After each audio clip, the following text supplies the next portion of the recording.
Hello, good morning, good afternoon and good evening to all of you. कैसे हो आप सभी मैम? हम सब एकदम बढ़िया। आप बताइए आप कैसे हो? जी हम भी एकदम बढ़िया है। और बताइए लाइफ में सब बढ़िया चल रहा है? जी मैम सब कुछ एकदम बढ़िया चल रहा है, लाइफ एकदम बढ़िया चल रही है, एकदम क्लासिक चल रहा है। चलिए जी, एग्जाम्शन का चैप्टर हमने अपना स्टार्ट किया था लास्ट क्लास में। हमने अपनी एग्जाम्शन स्टार्ट कर दी थी, आज हम उसको कंटिन्यू करेंगे। आज हम अपनी एग्जाम्शन को कंटिन्यू करेंगे, ठीक है जी। लास्ट क्लास में हमने एग्जाम्शन में even last to last class में भी स्टार्ट हो गई थी, 3 क्लासेस हम इस पर दे चुके हैं। पर लास्ट क्लास में हमने गवर्नमेंटल सेक्टर पूरा किया था, हैंड रिटन नोट से किया था। आज उस गवर्नमेंट सेक्टर को हम खत्म करेंगे अपने नोट्स से, यानी कि जो अपने हमारे जो नोट्स हैं, जो हमारी बुक का कंटेंट है, हम उससे खत्म करेंगे। हैंड रिटन नोट से सब कुछ आपको याद हो गया था ऐसा मैं मान रही हूँ। प्लीज लास्ट क्लास नहीं देखी हो तो पहले लास्ट क्लास देखिएगा, उसमें एक एक चीज आप सबको याद कराई गई थी, एक एक चीज आप सबको समझाई गई थी। उसके बाद अब जो रिवीजन होगा आज की क्लास में गवर्नमेंट का बहुत फास्ट होगा, बहुत ज्यादा फास्ट होगा।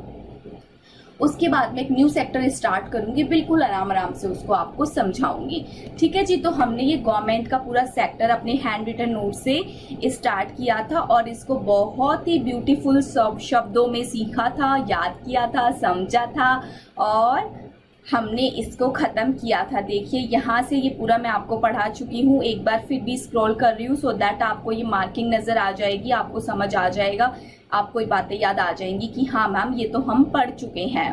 बट अब मैं ये सारा आपको रिवाइज कराऊंगी। चलो पहले 2 मिनट लगा के हैंड रिटन नोट से रिवाइज करा दूं, फिर हम इसकी बुक की रीडिंग ले लेंगे। ठीक है जी मैम, बुक की रीडिंग इसकी रह गई थी, अभी इसकी बुक की रीडिंग ले लेंगे। आ जाइए, सबसे पहले इसे रिवाइज कर लेते हैं हम।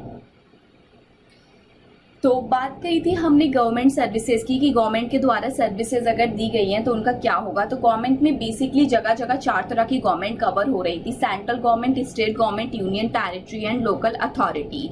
तो इसको मैंने स्टार से हाईलाइट कर दिया था और मैंने बोला था जहां जहां स्टार लगा हो गवर्नमेंट के ऊपर समझ जाना ये 4 तरह की गवर्नमेंट वहां पर कवर है। अगर स्टार नहीं है तो गवर्नमेंट का मीनिंग वहां पर चेंज हो जाएगा, ठीक है जी।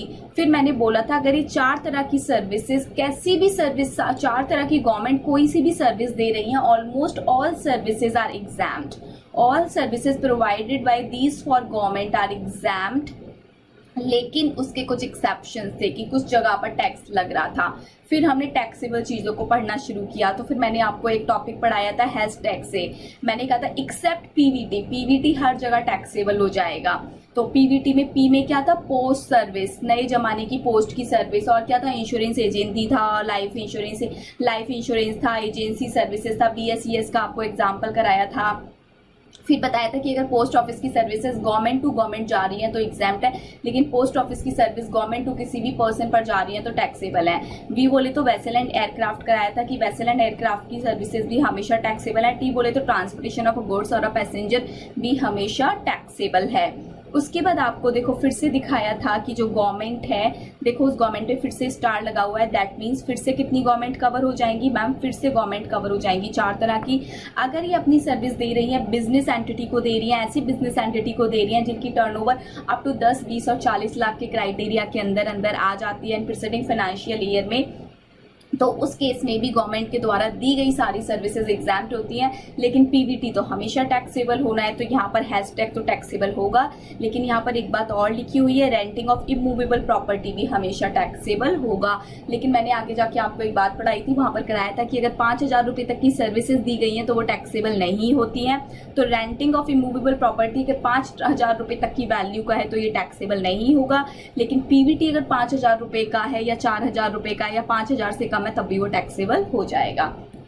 चलिए जी, फिर आगे बढ़ जाते हैं। फिर आपको कराया था कि गवर्नमेंट अगर कोई सी भी सर्विस दे रही है, बिजनेस एंटिटी को दे रही है जिनकी टर्नओवर 10, 20, 40 लाख से ज्यादा है, तो वो सर्विसेज सारी क्या हो जाती हैं, टैक्सेबल हो जाती हैं। सारी की सारी सर्विसेज टैक्सेबल हो जाती हैं, माइंड में बिठा लो, सारी की सारी टैक्सेबल हो जाती हैं, ठीक है जी मैम। और इन पे क्या लग जाता है, आरसीएम लग जाता है। आ जाइए नेक्स्ट, इतना हमने किया था। इसके बाद मैंने आपको कराया था आरसीएम का थोड़ा सा लिंकेज। इसके बाद में आरसीएम की लिंकेज आप सबको कराई गई थी, बताती हूँ इसमें क्या है। फिर से देखो, गवर्नमेंट के ऊपर स्टार लगा हुआ है। गवर्नमेंट अगर बिजनेस एंटिटी को सर्विस दे रही है, अगर बिजनेस एंटिटी को सर्विस दे रही है, ऐसी बिजनेस एंटिटी को हो सकता है उसकी टर्नओवर 10, 20, 40 से ज्यादा हो सकता है उसकी टर्नओवर 10, 20, 40 से ज्यादा ना हो। अगर गवर्नमेंट सर्विस दे रही है बिजनेस एंटिटी को, टर्नओवर 10, 20, 40 तक की है, तो आप सब जानते हो कि वो एग्जाम्प्ट हो जाता है। लेकिन गवर्नमेंट सर्विस दे रही है ऐसी बिजनेस एंटिटी को जिसकी टर्नओवर 10, 20 और 40 से ज्यादा है, तो आप सब जानते हो कि वो एग्जाम्प्ट नहीं होता, वो टैक्सेबल हो जाता है और उसके ऊपर आरसीएम लग जाता है। लेकिन पीवीटी के ऊपर कभी भी आरसीएम नहीं लगेगा, पीवीटी के ऊपर एफसीएम ही रहेगा। चलिए जी, बढ़ते हैं आगे।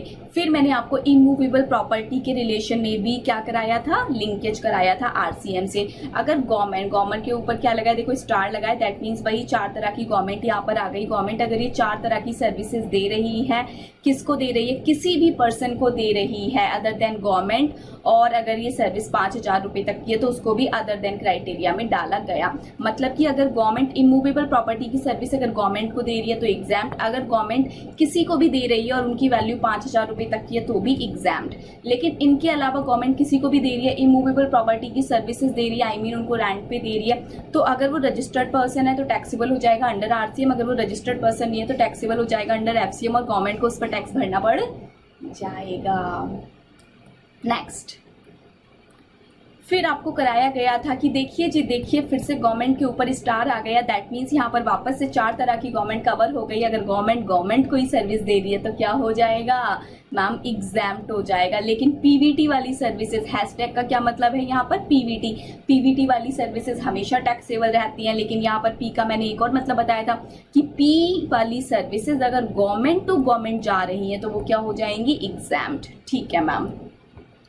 फिर देखो नेक्स्ट क्या बताया था कि अगर गवर्नमेंट के द्वारा मतलब स्टार लग गया तो वही 4 गवर्नमेंट है, ये 4 गवर्नमेंट किसी को भी कोई सी भी सर्विस किसी को भी दे रही है एक्सेप्ट हैशटैग वाली सर्विस, यानी कि पीवीटी वाली सर्विसेज नहीं होनी चाहिए। कोई सी भी सर्विस किसी को भी दी जा रही है, चाहे वो बिजनेस एंटिटी हो, चाहे वो नॉन बिजनेस एंटिटी हो, चाहे वो ऐसी बिजनेस एंटिटी हो जिनकी टर्नओवर 10, 20, 40 से ज्यादा है, चाहे ऐसी बिजनेस एंटिटी हो जिनकी टर्नओवर अंडर 10, 20 और 40 है।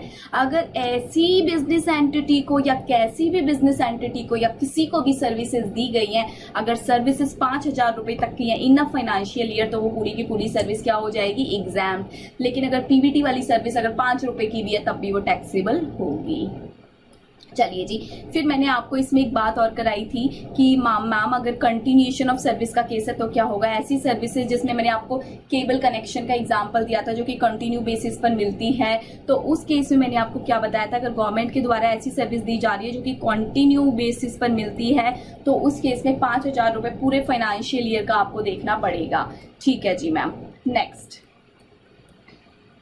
फिर आपको बताया गया था कि अगर गवर्नमेंट, देखो गवर्नमेंट के ऊपर स्टार नहीं है यहाँ पर, देखो गवर्नमेंट एंटिटी, पहले बात आ रही है कि जो गवर्नमेंट एंटिटी है वो गवर्नमेंट एंटिटी सर्विस दे रही है, किस किस को दे रही है, देखिए जी गवर्नमेंट एंटिटी सर्विस दे रही है स्टार वाली गवर्नमेंट को, मतलब कि चारों गवर्नमेंट को दे रही है जी। और एनी पर्सन जो कि स्पेसिफाइड कर रखा है गवर्नमेंट ने, उस पर भी स्टार लगाया, किसी भी पर्सन को दे रही है जो कि स्पेसिफाइड बाय द गवर्नमेंट है। इनके द्वारा अगर कोई भी सर्विस दी गई है जिसके बदले में इनको कोई ग्रांट वगैरह मिलती है तो वो भी क्या हो जाएगा, एग्जाम्प्ट हो जाएगा। फिर आपको बताया गया था कि अगर सेंट्रल गवर्नमेंट या कोई भी ऐसी एंटिटी जो कि under 12A of income tax act 1961 में रजिस्टर्ड है, ठीक है जी, इसके तहत वो पर्सन्स को क्या देती है, ओल्ड एज होम की फैसिलिटी देती है। होता है ना हिंदी में, अपने नाम सुना होगा वृद्धाश्रम वगैरह, तो ओल्ड एज होम की फैसिलिटी देती है, किसी भी ऐसे पर्सन को देती है जो कि रेजिडेंट है प्लस उनकी एज अगर 60 साल से ज्यादा है, तो उनसे कुछ ना कुछ तो पैसा लिया जाता होगा। अगर वो पैसा 25,000 रुपए तक का है including all the expenses relating to lodging से रिलेटेड हो गया, लॉजिंग से रिलेटेड, बोर्डिंग से रिलेटेड, कि जितने भी खर्चे हैं सारे खर्चे मिला के देख लो, अगर 25 से ज्यादा होगा तो टैक्सेबल, अगर अप टू 25 है तो एग्जाम्प्ट। चलिए जी नेक्स्ट, फिर मैंने आपको कराया था कि मान लो कोई पब्लिक सेक्टर अंडरटेकिंग्स है। आप सब जानते हो कि जो पब्लिक सेक्टर अंडरटेकिंग्स होती हैं, पीएसयूज जो भी होती हैं, ये पीएसयूज क्या होती हैं? गवर्नमेंट की कंपनीज होती हैं। गवर्नमेंट का इनमें बहुत अच्छा खासा शेयर होता है, गवर्नमेंट की कंपनी होती है। तो गवर्नमेंट तो चाहेगी ना मेरी कंपनी को लोन मिल जाए। अब पीएसयू को बैंक से लोन लेना है, लेकिन कोई भी बैंक इस पे ट्रस्ट नहीं कर रही, इसको लोन नहीं दे रही। तो गवर्नमेंट ने बोला ठीक है पीएसयू, हम आपके लिए लोन अरेंज कर देंगे, पर बदले में आप हमको क्या देना? कंसिडरेशन देना, क्योंकि हम आपके बिहाफ पर कहीं और गारंटी देने के लिए तैयार हैं। तो जो भी कंसिडरेशन पीएसयू सेंट्रल गवर्नमेंट को देगी, वो कंसिडरेशन पर टैक्स नहीं लगेगा। अब बात आती है नेक्स्ट की गवर्नमेंट के द्वारा दी गई services by way of registration. होता है ना कि गवर्नमेंट सर्विसेज देती है, रजिस्ट्रेशन कराओ, रजिस्ट्रेशन कराओ, रजिस्ट्रेशन कराओ, टेस्टिंग से रिलेटेड, कैलिब्रेशन से related, safety check, fire licence, safety to worker, safety to consumers, और भी बहुत सारे रजिस्ट्रेशन है। तो इनमें जो फीस वगैरह ली जाती है, उन फीस पर जीएसटी नहीं लगता, वो सब कुछ एग्जैम्प्ट है। फिर मैंने आपको बताया था कि गवर्नमेंट हमें और भी बहुत सारी सर्विस देती है, जैसे कि पासपोर्ट बनवाओ, वीजा बनवाओ, ड्राइविंग लाइसेंस बनवाओ, अरे बर्थ सर्टिफिकेट बनवाओ, अरे और तो और डायरेक्ट सर्टिफिकेट के भी हमसे चार्जेस लेते हैं, लेकिन उन सभी चार्जेस में जीएसटी इंक्लूड नहीं होता। फिर बात आती है कि गवर्नमेंट के द्वारा अगर सर्विस दी जा रही थी, लेकिन गवर्नमेंट को उसमें कुछ कंसिडरेशन पे करना पड़ा due to non performance of contract, कोई पेनल्टी या फाइन पे किया है, तो वो भी एग्जैम्प्ट है, उस पर भी टैक्स नहीं लगेगा।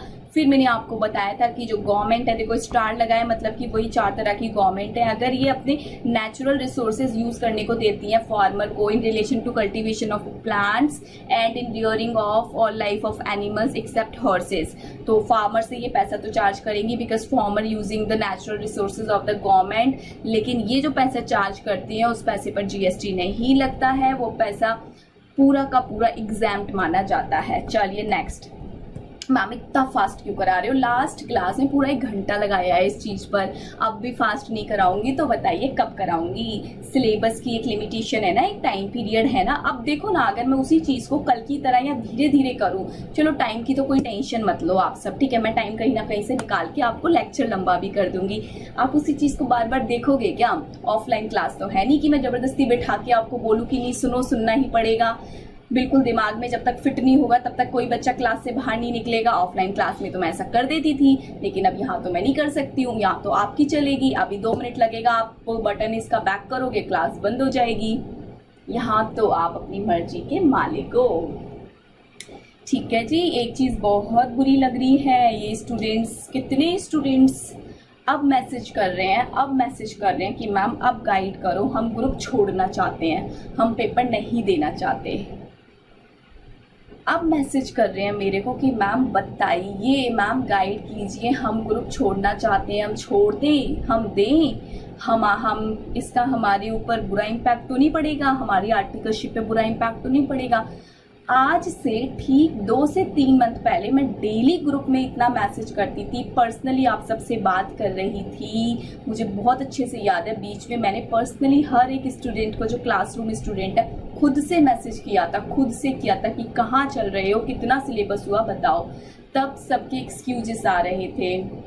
मैंने एक पर्टिकुलर लेक्चर में ये चीज़ बोली भी थी, शायद इसके लिए एक स्पेशल वीडियो भी रिकॉर्ड की गई होगी। सबके एक्सक्यूजेस आ रहे थे कि मैम क्वारंटाइन चल रहा है, मैम घर में कोई बीमार है, मैम हमारी तबीयत ठीक नहीं है, हमारा एरिया सील है।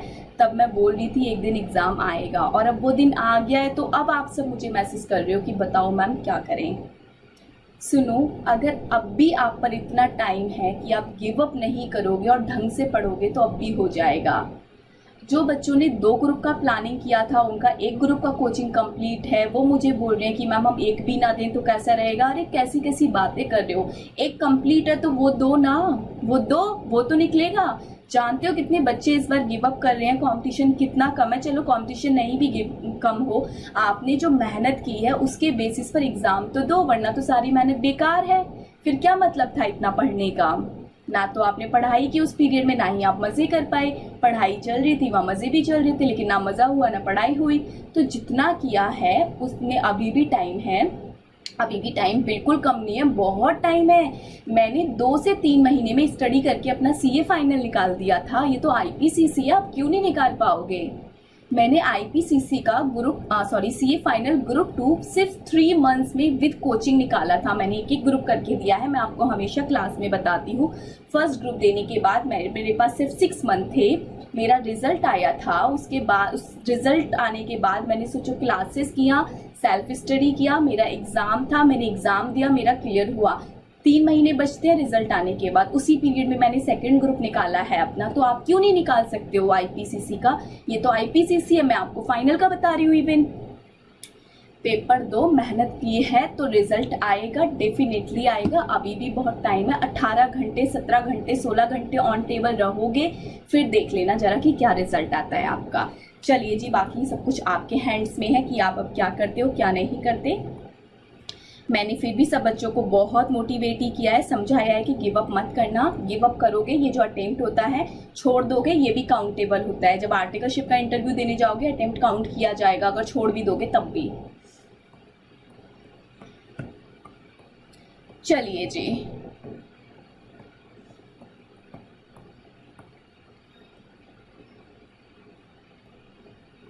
गवर्नमेंट के द्वारा अपने एम्प्लॉयज को, देखो यहाँ पर स्टार नहीं है, कितनी गवर्नमेंट कवर है? 3 गवर्नमेंट कवर है, central government, state government, union territory. 3 government cover है। 3 गवर्नमेंट के द्वारा अगर अपने एम्प्लॉयज को डेप्यूट कर दिया जाता है, डेप्यूट करके कहाँ ले जाया जाता है? कस्टम पोर्ट पे ले जाया जाता है। कहाँ पर ले जाया जाता है जी? कस्टम पोर्ट पे ले जाया जाता है। तो उस केस में अगर कस्टम पोर्ट में जाके आप कार्गो का इंस्पेक्शन कर रहे हो, जो एम्प्टी कंटेनर हो रहे हैं उनका इंस्पेक्शन कर रहे हो, तो आपको कुछ ना कुछ तो पैसा मिलेगा ना। हो सकता है आपको ओवर टाइम कराया जा रहा, हो सकता है जिस दिन आपकी मेन वर्क की छुट्टी थी उसी दिन आपको उठा के कस्टम पोर्ट में भेज दिया गया, तो फ्री में तो कोई काम करोगे नहीं, तो आपको पैसा तो मिलेगा, लेकिन उस पैसे पर जीएसटी नहीं लगेगा। नेक्स्ट, मैंने आपको अच्छा खासा एग्जाम्पल दिया था, यहाँ पर एक मूवी का नाम बताया था डियर जिंदगी करके, हो सकता है आपने चेक कर लिया हो, मैंने नेम भी सही बोला था। चलिए जी, अगर उसमें आपने देखा था रिहैबिलाइजेशन का काम कर रहे थे, उनका माइंड सेट ठीक कर रहे थे, मेडिटेशंस वगैरह कराते हैं ये लोग, काफ़ी अच्छी अच्छी थेरेपी देते हैं। अगर ऐसे रिहैबिलाइजेशन प्रोफेशनल रजिस्टर्ड हैं, इनकम रिहैबिलाइजेशन एक्ट में रजिस्टर्ड हैं, और इनके जो इंस्टीट्यूशंस हैं वो इस्टेब्लिश्ड हैं, central government, state government, union territory under section 12A में रजिस्टर्ड हैं, तो इनके द्वारा जो भी फीस वगैरह चार्ज की जाती है उस फीस पर कोई भी जीएसटी नहीं लगेगा।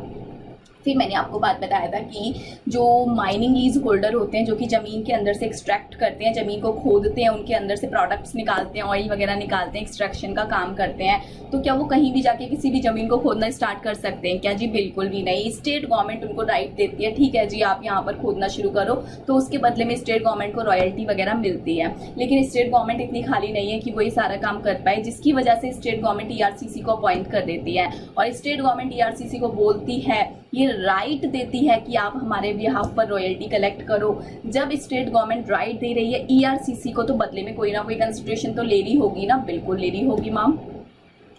तो ये जो बदले में कंसिडरेशन ले रही है, इस कंसिडरेशन पर जीएसटी बनेगा कि नहीं बनेगा, तो ये डिपेंड करता है कि जब लीज माइनिंग होल्डर ने ईआरसीसी को रॉयल्टी का पैसा दिया था उस पर कितना जीएसटी बना। दोनों तरह के जीएसटी को निकाल के आप लिख लो, यहाँ वाला जीएसटी भी लिखो और यहाँ वाला जीएसटी भी। ये जीएसटी कौन सा हो गया मैम? ये जीएसटी हो गया रॉयल्टी वाला, और ये वाला जीएसटी बताइए कौन सा हो गया मैम? ये जीएसटी हो गया ईआरसीसी के कंसिडरेशन वाला। अगर ये दोनों जीएसटी इक्वल हैं तब तो ये जीएसटी एग्जाम्प्ट हो जाएगा ईआरसीसी वाला।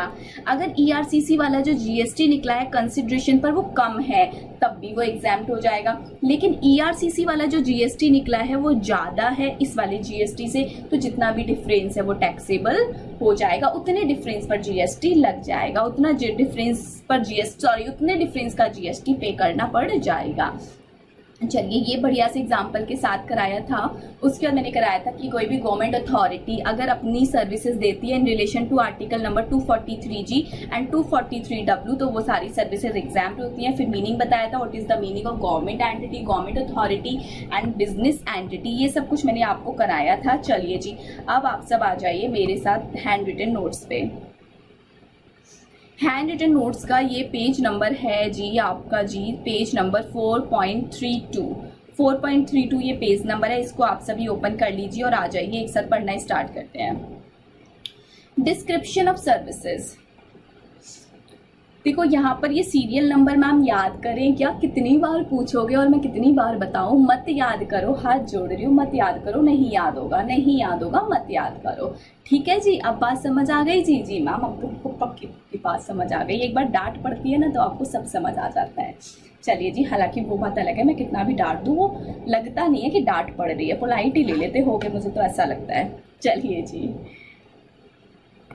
एंट्री नंबर 4 की अब हम बातें कर रहे हैं, सर्विसेज बाय गवर्नमेंट। अब देखो बहुत फास्ट करूंगी, पूरा रिवीजन हो गया, पूरा विद लॉजिक समझ लिया, पूरा याद करा दिया है। ठीक है जी, अब जो आपने क्लासेस छोड़ रखी है वो उन्हें कंप्लीट कर लो सो दैट आपको ये बातें समझ आए। गवर्नमेंटल अथॉरिटी के द्वारा सर्विस दी जा रही है in relation to article number 243 and 243 बताइए क्या होता है? मैम पक्का याद आ गया, एग्जाम्ड होता है जी, एग्जाम्ड होता है। Very very good.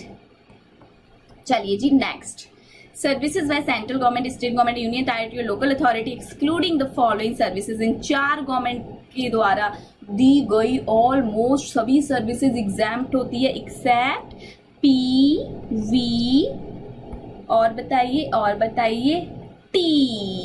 इतनी बात तो ऐसे याद की थी। फिर मैंने आपको बताया था गवर्नमेंट के द्वारा बिजनेस एंटिटी को दी गई सारी सर्विसेज टैक्सेबल होती हैं, वो हो गया डी। देखो यहाँ पर क्या है ना, चीजें बहुत उल्टी सीधी लिखी हुई हैं, ऊपर नीचे है। फ्लो चार्ट में एक ही तरह से सारी चीजों को बढ़िया तरह से डिजाइन कर दिया गया है। चलिए आइए पॉइंट नंबर 7, इसमें क्लियर कट लिखा है, अगर इन 4 तरह की गवर्नमेंट के द्वारा किसी भी बिजनेस एंटिटी को अगर कोई भी सर्विस दी गई है, वो अगर ऐसी बिजनेस एंटिटी जिसकी टर्नओवर 10 लाख है, 20 लाख है, और यहाँ पर एक अमेंडमेंट आ गई थी कि अब टर्नओवर कुछ स्टेट में कुछ पर्टिकुलर चीजों के लिए 40 लाख भी होती है, तो यहाँ पर लिख लो 40 लाख इन सम स्टेट्स एज वेल। अगर आपकी टर्नओवर 10, 20, 40 तक की है तो कोई सी भी सर्विस गवर्नमेंट ने दी है तो वो सारी सर्विसेज क्या हो जाएंगी? एग्जाम्प्ट हो जाएंगी। लेकिन पीवीटी तो यहाँ भी टैक्सेबल रहेगी और रेंटिंग ऑफ इमूवेबल प्रॉपर्टी तो यहाँ भी टैक्सेबल रहेगी। लेकिन बताइए अगर रेंटिंग ऑफ इमूवेबल प्रॉपर्टी की सर्विस 5000 तक की है तो मैम एग्जाम्प्ट, लेकिन पीवीटी अगर 5000 रुपये तक का है तो मैम तब भी taxable. Next, services provided by star वाली गवर्नमेंट टू अनदर स्टार वाली गवर्नमेंट, बताइए क्या होगा? मैम एग्जाम्प्ट हो जाएंगी। लेकिन पीवीटी, मैम पीवीटी में से वीटी टैक्सेबल हो जाएगा, पी स्टिल एग्जाम्प्ट है। बताइए क्यों? क्योंकि मैम आपने खुद कहा था कि पोस्ट ऑफिस की सर्विस गवर्नमेंट टू गवर्नमेंट जा रही है तो वो एग्जाम्प्ट। चलिए जी आइए आगे आइए। 9, services provided bye central government, state government, union territory, local authority, मतलब कि स्टार वाली गवर्नमेंट ने कोई सी भी सर्विस दी है, अगर वो सर्विस 5000 रुपये तक की है तो उस पर जीएसटी नहीं लगेगा। लेकिन ABC को यहाँ से बाहर किया, दैट मीन्स पीवीटी कितने रुपए का भी है तब भी जीएसटी लगेगा। फिर मैंने आपको बताया कि गवर्नमेंट अगर कॉन्टिन्यू बेसिस पर अगर सर्विसेज दे रही है, कॉन्टिन्यूअस बेसिस पर गवर्नमेंट अगर सर्विस दे रही है और वो सर्विस अगर 5000 रुपये तक की है, पूरे फाइनेंशियल ईयर का एग्रीगेट करके देख लो तो उस पर भी जीएसटी नहीं लगेगा। ठीक है जी, बात समझ आई कि नहीं? जी मैम बात समझ आई। चलिए जी ये देखते हैं क्या लिखा है, ये भी आपको पढ़ाया था कि अगर गवर्नमेंट एंटिटी कोई भी सर्विस दे रही है स्टार वाली गवर्नमेंट को या एनी पर्सन को जो कि नोटिफाइड और बदले में ग्रांट वगैरह ले रही है तो उन पर भी जीएसटी नहीं लगेगा। फिर आपको बताया था कि ओल्ड एज होम, वृद्धाश्रम वगैरह, देखो ना यहाँ पर कितना बढ़िया डिजाइन बना रखा है, बिल्कुल दिखा रखा है कि कुछ वृद्धाश्रम में रह रहे हैं, तो वृद्धाश्रम में जब ये रह रहे हैं, ये आंटी जी अंकल जी ये जो भी हैं ये रह रहे हैं वृद्धाश्रम में, तो इनको फ्री में तो नहीं रखेगी गवर्नमेंट, इनसे कुछ लेगी, ये इनसे कुछ लेगी। जो इनसे पैसा चार्ज कर रही है पर मंथ का 25,000 तक चार्ज कर रही है तो ये टैक्सेबल, बताइए तो ये टैक्सेबल नहीं होगा, तो ये क्या हो जाएगा मैम? एग्जाम्प्ट। तो ये क्या हो जाएगा? एग्जाम्प्ट। सबसे घटिया चीज जो मुझे लगती है वो यही लगती है कि कोई इनको वृद्धाश्रम में भेज कैसे सकता है, अपने पेरेंट्स को कोई वृद्धाश्रम में भेज कैसे देता है। चलिए जिसकी मजबूरी है उसका समझ आता है, बट ऐसे ऐसे केसेस देखने को मिलते हैं कि जिनके घर में सब कुछ है, जिनके पेरेंट्स ने सब कुछ कमाया, उन्हीं को घर से बाहर निकाल दिया जाता है। ऐसे ऐसे केसेस भी देखने को मिल जाते हैं। पता नहीं ये क्या ट्रेंड आ रहा है, ये क्या ज़माना आ रहा है। खैर कोई बात नहीं, हम किसी की सोच नहीं बदल सकते, बट एटलीस्ट हम इतना अपने माइंड में रख सकते हैं कि हमें क्या करना है, सही क्या है, गलत क्या है। तो आप सब भी इस चीज़ को माइंड में रखना कि सही क्या है, गलत क्या है, उसी को सोच के अपने लाइफ के डिसीजंस लोगे, हमेशा खुश रहोगे। वरना अपने घर में बड़ों का दिल दुखा के कभी कोई खुश नहीं रहता। ये बात लिख के ले लो, हमेशा बड़ों को खुश रखो, उनकी ब्लेसिंग्स मिलेगी, उनसे आप डबल खुश हो जाओगे, इस बात की गारंटी है। चलिए जी, ये थोड़ा सा मेरे माइंड में आ गया, वो एकदम से ये डिज़ाइन ये जो बना रखा है ना, इसको देख के तो थोड़ा सा इमोशनल होके मैंने भी 2 बातें बोल दी। चलिए जी, कोई बात नहीं, सुनिए अब। अगर गवर्नमेंट या फिर कोई भी 12A के अंदर आने वाला चैरिटेबल इंस्टीट्यूशन खोल देता है एंटिटी, ऐसी एंटिटी जो कि ओल्ड एज होम के नाम से सर्विसेज देती है और उनसे 25,000 रुपये पर मंथ चार्ज करता है। उस 25,000 रुपये में सारा खर्चा इंक्लूड है, लोडिंग का, बोर्डिंग का, जो भी खर्चा उनका रहने का है, लेने जाने का है, ट्रैवलिंग का है, सारा खर्चा उसमें पर मंथ का इंक्लूड होके 25,000 का बंडल बना दिया। तो 25,000 तक का है तब तो टैक्स नहीं लगेगा, पर उससे ज़्यादा है तो टैक्स लग जाएगा। नेक्स्ट आइए 34A, services supplied by central government, state government, union territory. अरे वाह मैम, फिर से वही 4 सर्विसेज आ गई हैं। पता है क्या बात आ रही है? इनकी PSU है, PSU को चाहिए लोन, बैंक वाले दे नहीं रहे, बैंक वाले ट्रस्ट कर नहीं रहे, तो ये जो स्टार वाली गवर्नमेंट है ये गारंटी देगी बैंक को इनके बिहाफ पर, और इन PSU से क्या लेगी? कंसिडरेशन, और वो कंसिडरेशन क्या हो जाएगा? एग्जाम। चलिए 47, services provided by the central government, state government, union territory, local authority by way of registration। कोई भी रजिस्ट्रेशन की सर्विस आपको मिल जाए या फिर किसी भी एक्ट में, अनदर एक्ट में कोई टाइमिंग इन्फोर्स, आप कोई सर्टिफिकेशन का काम करा रहे हो, तब भी आपके ऊपर कोई भी GST नहीं लगेगा उनकी फीस पर। फिर मैंने आपको बताया, आप पासपोर्ट ले रहे हो, वीज़ा ले रहे हो, ड्राइविंग लाइसेंस ले रहे हो, अरे बर्थ सर्टिफिकेट ले रहे हो, और डेथ सर्टिफिकेट ले रहे हो, जो भी आपसे फीस चार्ज की जा रही है उन पर कोई भी GST नहीं लगेगा। नेक्स्ट, देख रहे हो ना हैंड रिटन नोट्स का क्या मज़ा है। अरे क्लासेस में कितना मज़ा आता था जब आप सब ज़ोर ज़ोर से बोलते थे, क्लास दूसरी आवाज़ जो होती थी वो दूसरी क्लास में भी चली जाती थी, पर जो बात मतलब निकल के आती थी, जो आउटपुट निकल के आता था कि चीज़ें आपको घर कर जाती थी, वही सबसे ज़्यादा मज़ा आता था। हालांकि मैं यहाँ भी पूरी कोशिश करती हूँ कि आपको चीज़ें याद हो जाएं। आप घर में तो आप चीख चीख के बोलोगे नहीं, आप बोलोगे तो पीछे से कोई ना कोई आ जाएगा, बोलेगा कि लगता है हमारा बेटी या हमारा बेटा तो आज ही पागल हो गया, है ना। तो वो होता है थोड़ा सा, बट कोई बात नहीं, बोलना चाहिए, रूम बंद करके क्लास करो। नेक्स्ट, ये मैंने आपको बताया था कि गवर्नमेंट के द्वारा कोई कॉन्ट्रैक्ट लिया गया है, बट वो कॉन्ट्रैक्ट पूरा नहीं हो पाया, नॉन परफॉर्मेंस की वजह से गवर्नमेंट को कोई पेनल्टी या फाइन पे करना पड़ रहा है, जिसकी वजह से गवर्नमेंट को पेनल्टी फाइन के चार्जेस वियर करने पड़ रहे हैं, बट इस पेनल्टी और फाइन पर कोई भी GST नहीं लगेगा।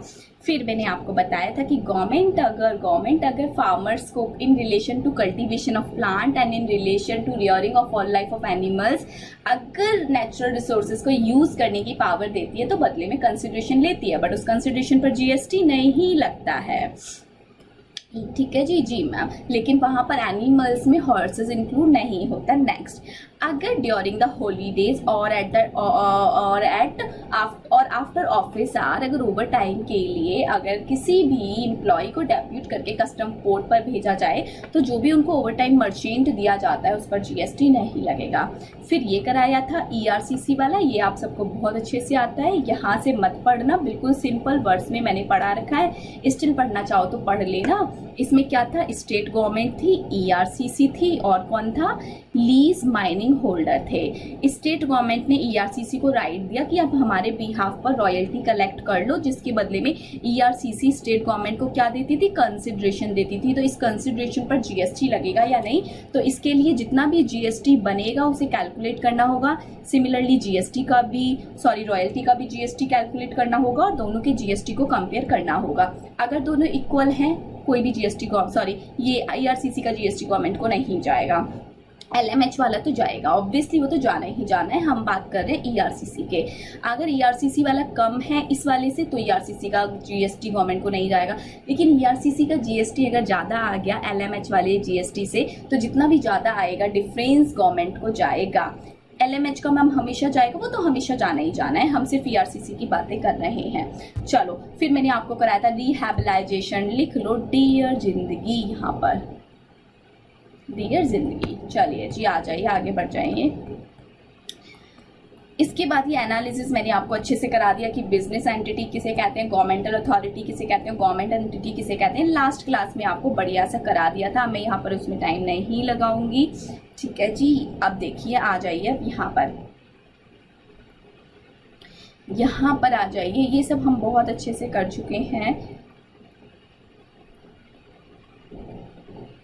चलिए जी, एक बार रीडिंग ले लो, नहीं तो फिर आपको लगेगा खाली खाली सा। रीडिंग में 5 मिनट नहीं लगने, और 5 मिनट में मैं सोचूंगी कि आपसे क्या छोड़ूं, क्या आप चीज़ खुद से कर लोगे, तो मैं ही करा देती हूँ। चलो, exemption to service provided by government के द्वारा सर्विस प्रोवाइड की जाती है तो ऑलमोस्ट ऑल सर्विसेज एग्जाम्प्ट होती हैं एक्सेप्ट पीवीटी, आप सबको पता है। या फिर ऐसी कोई सर्विस जो कि बिजनेस एंटिटी को दी गई है, जिनकी टर्नओवर 10-20 से ज़्यादा है, उनके केस में भी सारी सर्विसेज टैक्सेबल हो जाती है। गवर्नमेंट का मीनिंग, लोकल अथॉरिटी का मीनिंग, ये सारे मीनिंग यहाँ बता रखे हैं। एग्जाम के लिए बिल्कुल भी इंपॉर्टेंट नहीं है और आप सबको इस समय मैंने बताया हुआ है, तो इसको तो टाइम वेस्ट नहीं करेंगे। यहाँ आ जाइए। अगर सर्विसेज बिजनेस एंटिटी को दी हैं जिनकी टर्नओवर 10 लाख, 20 लाख और 40 लाख तक की है, यहाँ पे सही कर लिया कीजिए, 20 और 40 अमेंडमेंट आ चुकी है, तो उस केस में सारी सर्विसेज एग्जाम्प्ट होती हैं एक्सेप्ट पीवीटी। लेकिन रेंटिंग ऑफ इमूवेबल प्रॉपर्टी वाली सर्विसेज भी क्या हो जाएंगी, टैक्सेबल हो जाएंगी। ठीक है जी, नेक्स्ट पे आइए। अगर GST on services supplied by central government, state government ऐसी बिजनेस एंटिटी को दिया है जिनकी टर्नओवर 10, 20 और 40 लाख से ज्यादा है, उस केस में सारी सर्विसेज टैक्सेबल होंगी। लेकिन अंडर आरसीएम टैक्सेबल हो जाएंगी कि नहीं? जी मैम, अंडर आरसीएम टैक्सेबल हो जाएंगी। मैंने चार्ट में इन सबकी लिंकेज कराई है, बहुत ही बढ़िया सी। Services provided by department of post. Department of post में कैसी कैसी सर्विसेज आती हैं आप सब जानते हो। नए जमाने की सर्विसेज हम यहाँ पर लेते हैं, like express parcel post, speed post, money order यहाँ नहीं आएगा, मेल वगैरह यहाँ नहीं आएगा। ठीक है जी, उन सब पर जीएसटी नहीं लगेगा। लेकिन ये जो सर्विसेज है नए जमाने की हैं, इन पर जीएसटी लगेगा। लाइफ इंश्योरेंस जीएसटी लगेगा। आपको बताया था मैंने एजेंसी सर्विसेज जीएसटी लगेगा। However, the following services provided by Department of Post are not liable to tax. Most important ये बात याद रखना एमसीक्यू के लिए कि बेसिक मेल सर्विसेज पर जीएसटी नहीं लगता है। बेसिक मेल सर्विसेज पर जीएसटी नहीं लगता, जैसे कि post card, inland letter, book post के थ्रू आप कुछ भी भेज रहे हो तो इन पर जीएसटी नहीं लगेगा। मनी ऑर्डर पर जीएसटी नहीं लगेगा। मनी ऑर्डर पर जीएसटी नहीं लगेगा। Operation of saving accounts, your postal order, pension payment, इन सब पर जीएसटी नहीं लगेगा। ये सब पुराने जमाने के मेथड है, इन सब पर कोई जीएसटी नहीं लगेगा। चलिए नेक्स्ट, आप सब जानते हो गवर्नमेंट के द्वारा गवर्नमेंट को दी गई सर्विसेज भी एग्जाम्प्ट होती है, लेकिन पीवीटी तब भी टैक्सेबल हो जाता है। Services by governmental authority by way of any activity in relation to article 243W क्या होता है? एग्जाम्प्ट। इन आर्टिकल 243G क्या होता है? एग्जाम। मैम दोनों आर्टिकल एग्जाम्प्ट होते हैं। फिर ये बात की गई है लो, वो जो आपने देखा था ना, पीएसयू को लोन दिलाते हैं, गारंटी देते हैं, वो सब भी एग्जाम्प्ट होता है। Such services are taxable. Supply and the recipient are required to pay the tax under RCM on amount of consideration paid to the government. ये बात इन्होंने क्या बोली है मैम? इन्होंने वही बात बोली है कि सर्विसेज प्रोवाइड। अच्छा, ये वाली सर्विस देख लो, सॉरी, ये सर्विस आप देख लीजिए। ये सर्विस अभी मैंने छोड़ी हुई है जानबूझ के, आपको पहले फ्लो चार्ट से करानी है मुझे, फिर मैं यहाँ से रीड कराऊंगी। सुनिए पहले एक सेकेंड, या फिर रुक जाइए, पहले एक बार यहाँ से पढ़ते हैं, फिर फ्लो चार्ट में चलेंगे। ठीक है जी, ये वो लोन वाला पॉइंट नहीं है, ये एक पॉइंट है जो मैंने नोइंगली छोड़ा हुआ था, अभी फ्लो चार्ट में भी छोड़ रखा है, आपको इवन पता नहीं है, वो मैंने छोड़ा है। सुनो, सर्विसेज प्रोवाइडेड बाय पुलिस। ये पेन को क्या हो गया? सर्विसेज प्रोवाइडेड बाय पुलिस और security agency of the government to PSU, private business entity, are not exempt from GST. ये आप सबने आरसीएम का जब चैप्टर पढ़ाया था, वहाँ मैंने बहुत डिटेल में पढ़ाया है, बहुत डिटेल में फ्लो चार्ट के थ्रू आपको ये बहुत ही बढ़िया तरीके से कराया गया है। आरसीएम की क्लास आपने देख ली होगी, ऐसा मैं मानती हूँ। तो अब मैं यहाँ पर कोई लॉजिक नहीं दूंगी, सिर्फ आपको जल्दी समझाऊंगी। इन्होंने क्लियर कट बोला कि अगर कोई भी सिक्योरिटी सर्विसेज दी जाती हैं, किसी को भी दी जाती हैं, तो वो एग्जाम्प्ट नहीं है, वो टैक्सेबल होंगी। अब टैक्सेबल होंगी तो बात किसकी आती है कि आरसीएम में टैक्सेबल होंगी या एफसीएम में टैक्सेबल होंगी। तो यहाँ पर बस आपको इतना रखना है कि सिक्योरिटी सर्विसेज क्या हो जाएंगी? सिक्योरिटी सर्विसेज सारी की सारी आपकी टैक्सेबल हो जाएंगी। टैक्सेबल है, एग्जाम्प्ट नहीं है। चाहे पुलिस की सर्विस ले लो, चाहे सिक्योरिटी गार्ड की ले लो, चाहे सिक्योरिटी एजेंसी की सर्विस ले लो, कोई सी भी सर्विस ले लो, सारी की सारी सर्विसेज टैक्सेबल हैं। लेकिन अब वो आरसीएम में टैक्सेबल है या एफसीएम में टैक्सेबल है, ये बात मैंने आरसीएम के अंदर आपको कराई थी। आ जाइए अब यहाँ पर, such services are taxable supplies and the recipient are required to pay tax under RCM on the amount of consideration paid to government for such supply. अब जब ये सर्विस गवर्नमेंट के पर्सन्स ने, पुलिस वाले भी हो सकते हैं, कोई गवर्नमेंटल एजेंसी भी हो सकती है, गवर्नमेंटल सिक्योरिटी सर्विस एजेंसी भी हो सकती है, अगर ये सर्विस दे रहे हैं किसी को भी, तो यहाँ पर टैक्स की बात की जा रही है। आरसीएम में भी हो सकता है, एफसीएम में भी हो सकता है। तो जो भी कंसिडरेशन पे करेंगे, इस कंसिडरेशन पर क्या लगेगा, जीएसटी लगेगा। चलिए आ जाइए, एक बार फ्लो चार्ट में आपको इसका दिखा देती हूँ। आरसीएम चैप्टर में बढ़िया से नोट कराया गया था, सुनो।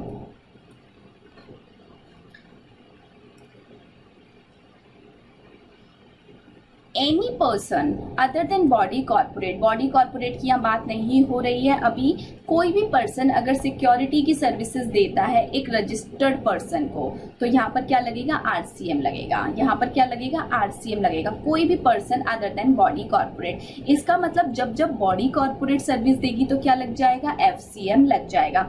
लेकिन अदर देन बॉडी कॉर्पोरेट ये सभी पर्सन सर्विसेज देंगे, ये सभी पर्सन अगर सर्विसेज दे रहे हैं तो क्या लग जाएगा, आरसीएम लग जाएगा। कंपोजिट डीलर आ जाएंगे इसमें, central government, state government, union territory just because of section number 51 के लिए रजिस्टर्ड हुई हैं। Person registered person other than composite dealer, या फिर person located in non taxable territory, इन सभी केसेस में क्या लगेगा, आरसीएम लग जाएगा। चलिए जी आ जाइए आप सभी,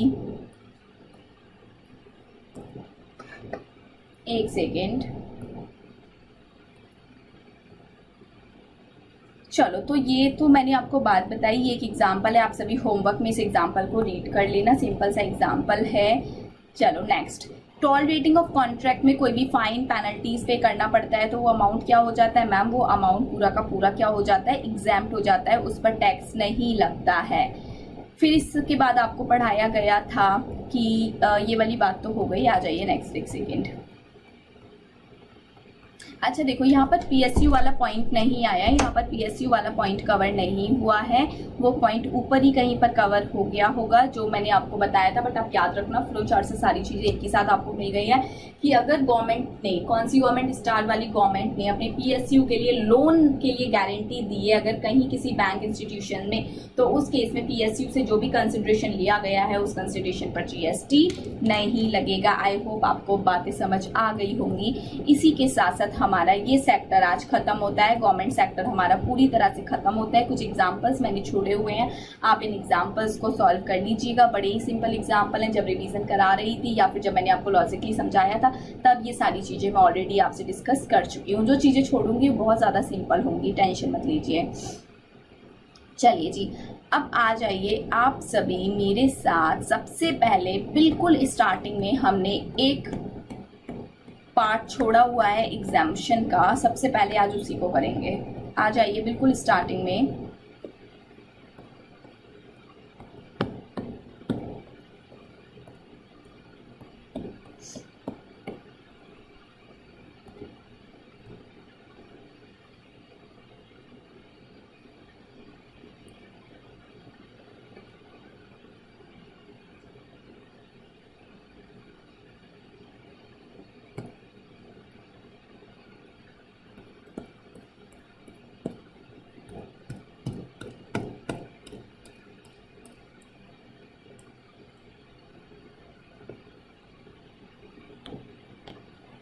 चलिए जी, अब हम करेंगे नई सर्विसेज कुछ।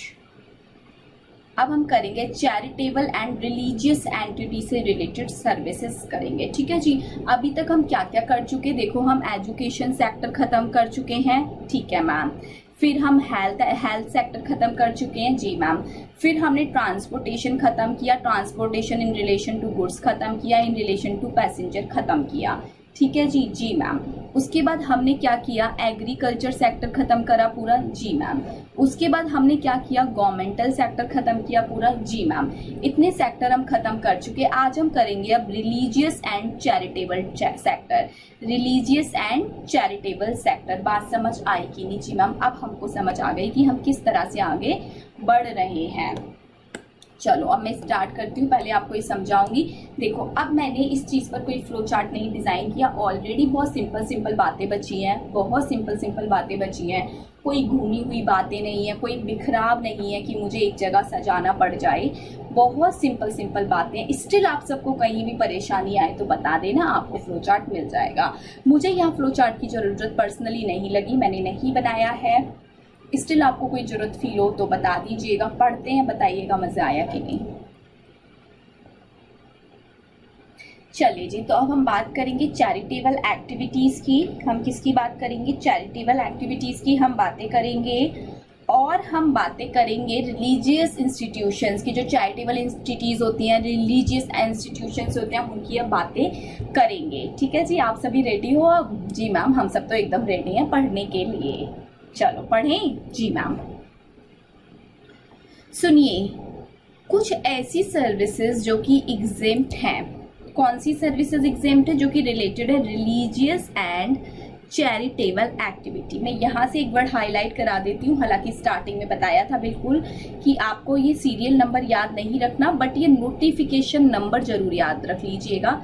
जब भी आपको किसी भी एग्जामिशन का आंसर लिखना हो तो लिख देना ये जो एग्जामिशन है particular issued under notification number 12/2017। इतनी सी बात भी अगर सभी एग्जामिशन के साथ भी लिखते चले जाओगे ना, तब भी आपको बढ़िया मार्क्स मिल जाएंगे। आपको ये पर्टिकुलर नंबर याद रखने की कोई ज़रूरत नहीं है। चलिए जी, बस ये नोटिफिकेशन नंबर याद रखना है, मैंने हाईलाइट कर दिया है। ये नोटिफिकेशन नंबर पूरे एग्जामिशन चैप्टर के लिए है। पूरे एग्जामिशन चैप्टर में जितनी भी एग्जामिशंस लाई गई हैं, अबाउट 90 एंट्रीज होंगी, ये सभी एंट्रीज इसी नोटिफिकेशन नंबर के तहत आई हैं।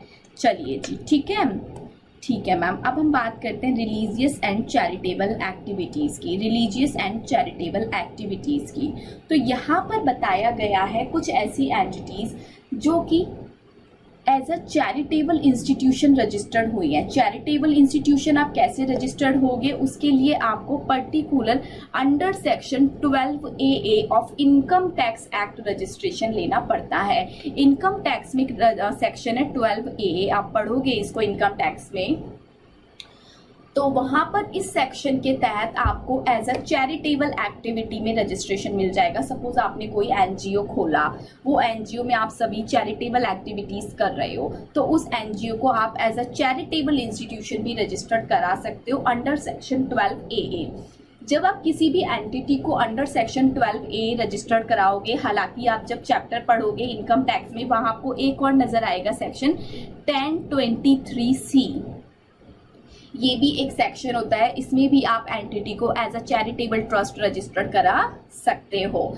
ठीक है जी, तो इन दोनों सेक्शन में अगर आप एज अ चैरिटेबल ट्रस्ट अपनी एंटिटी को रजिस्टर्ड कराते हो तो आपको टैक्स के बहुत सारे बेनिफिट्स मिल जाते हैं, बहुत सारी आपको छूट मिल जाती है, बहुत सारी चीज़ें आपकी टैक्सेबल नहीं होती है। वो सब टैक्स में पढ़ेंगे, वो सब यहाँ बताना मेरा कोई मतलब नहीं बनता है आप सबको। चलो वो सब फाइनल लेवल में इनकम टैक्स पे आएगा।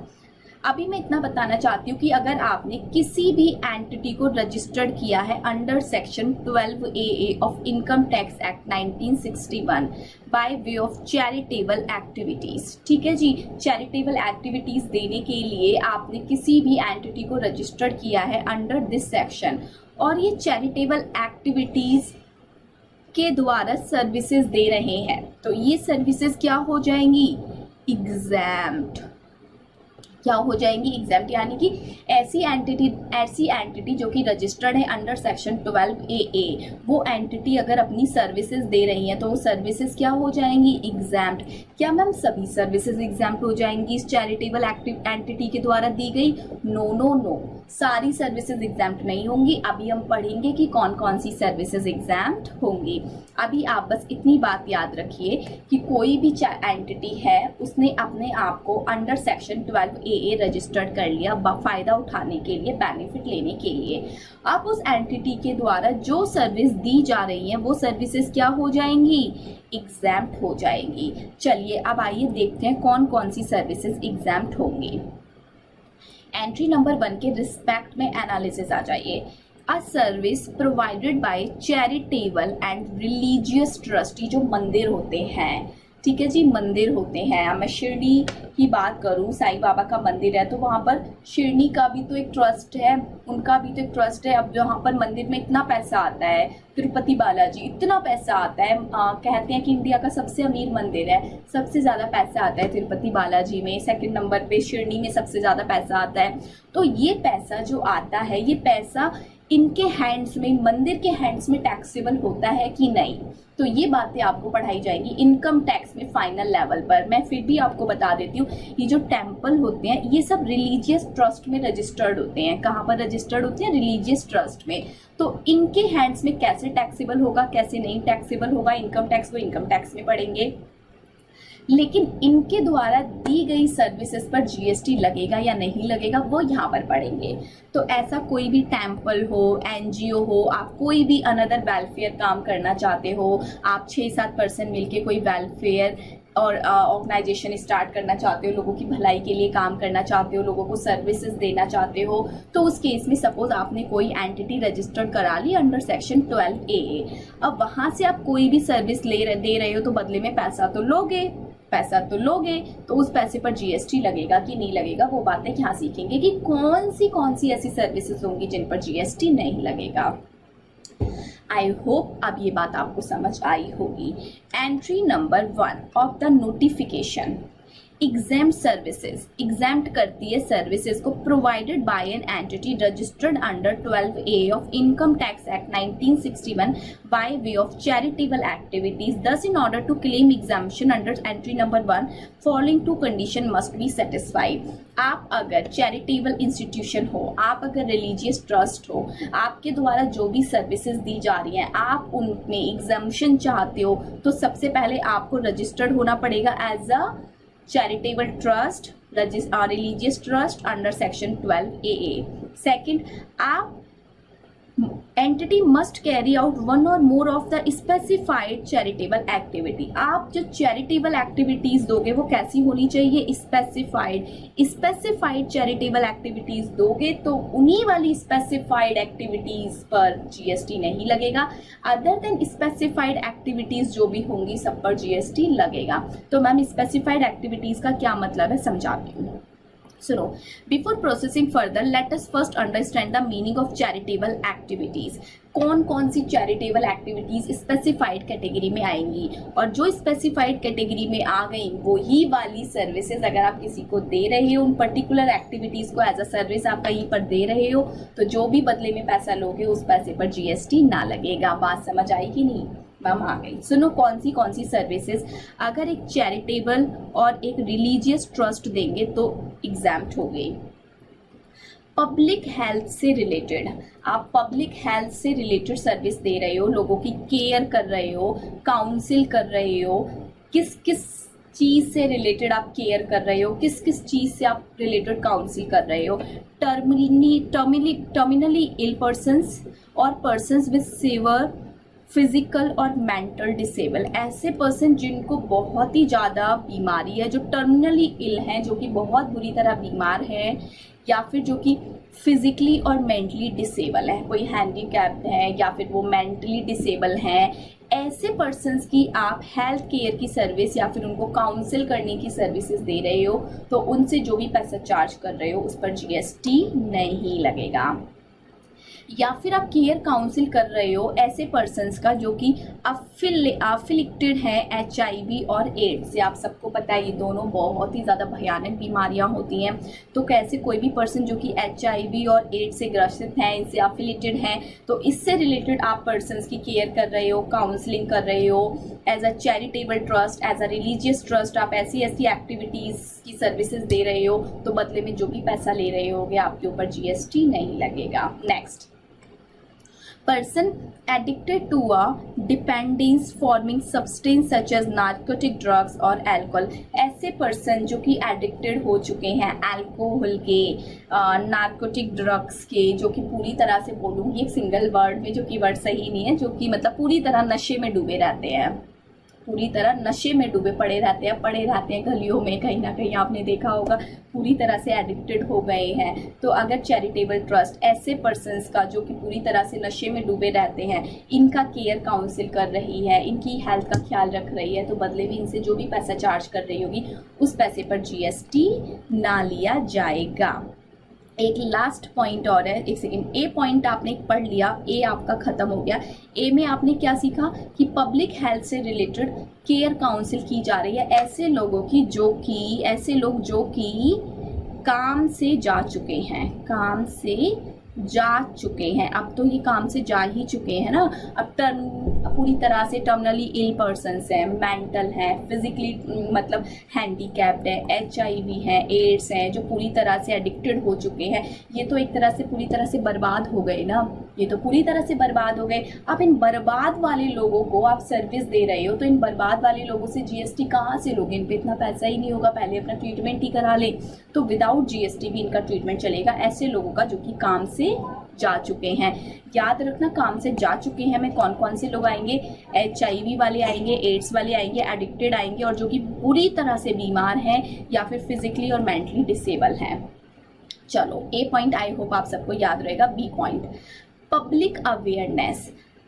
अब ये चैरिटेबल एक्टिव इंस्टीट्यूशन है, ये कैसा काम कर रहा है? पब्लिक अवेयरनेस कर रहा है of preventing health, family planning और prevention of HIV infection.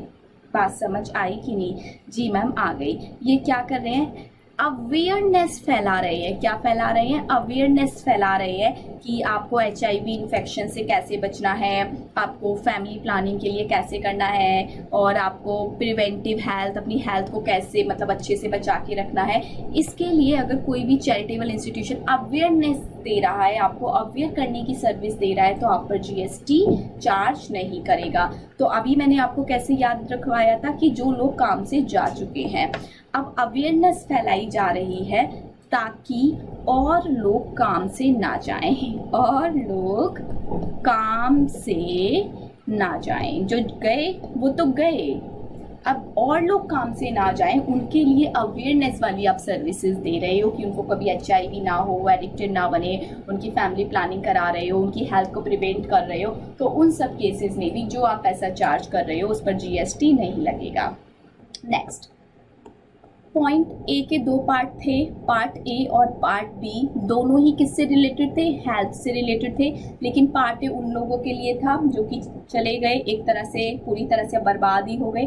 Part B और ज़्यादा बर्बाद ना हो जाए उनके लिए था। Next, advancement of religion, spirituality और योगा।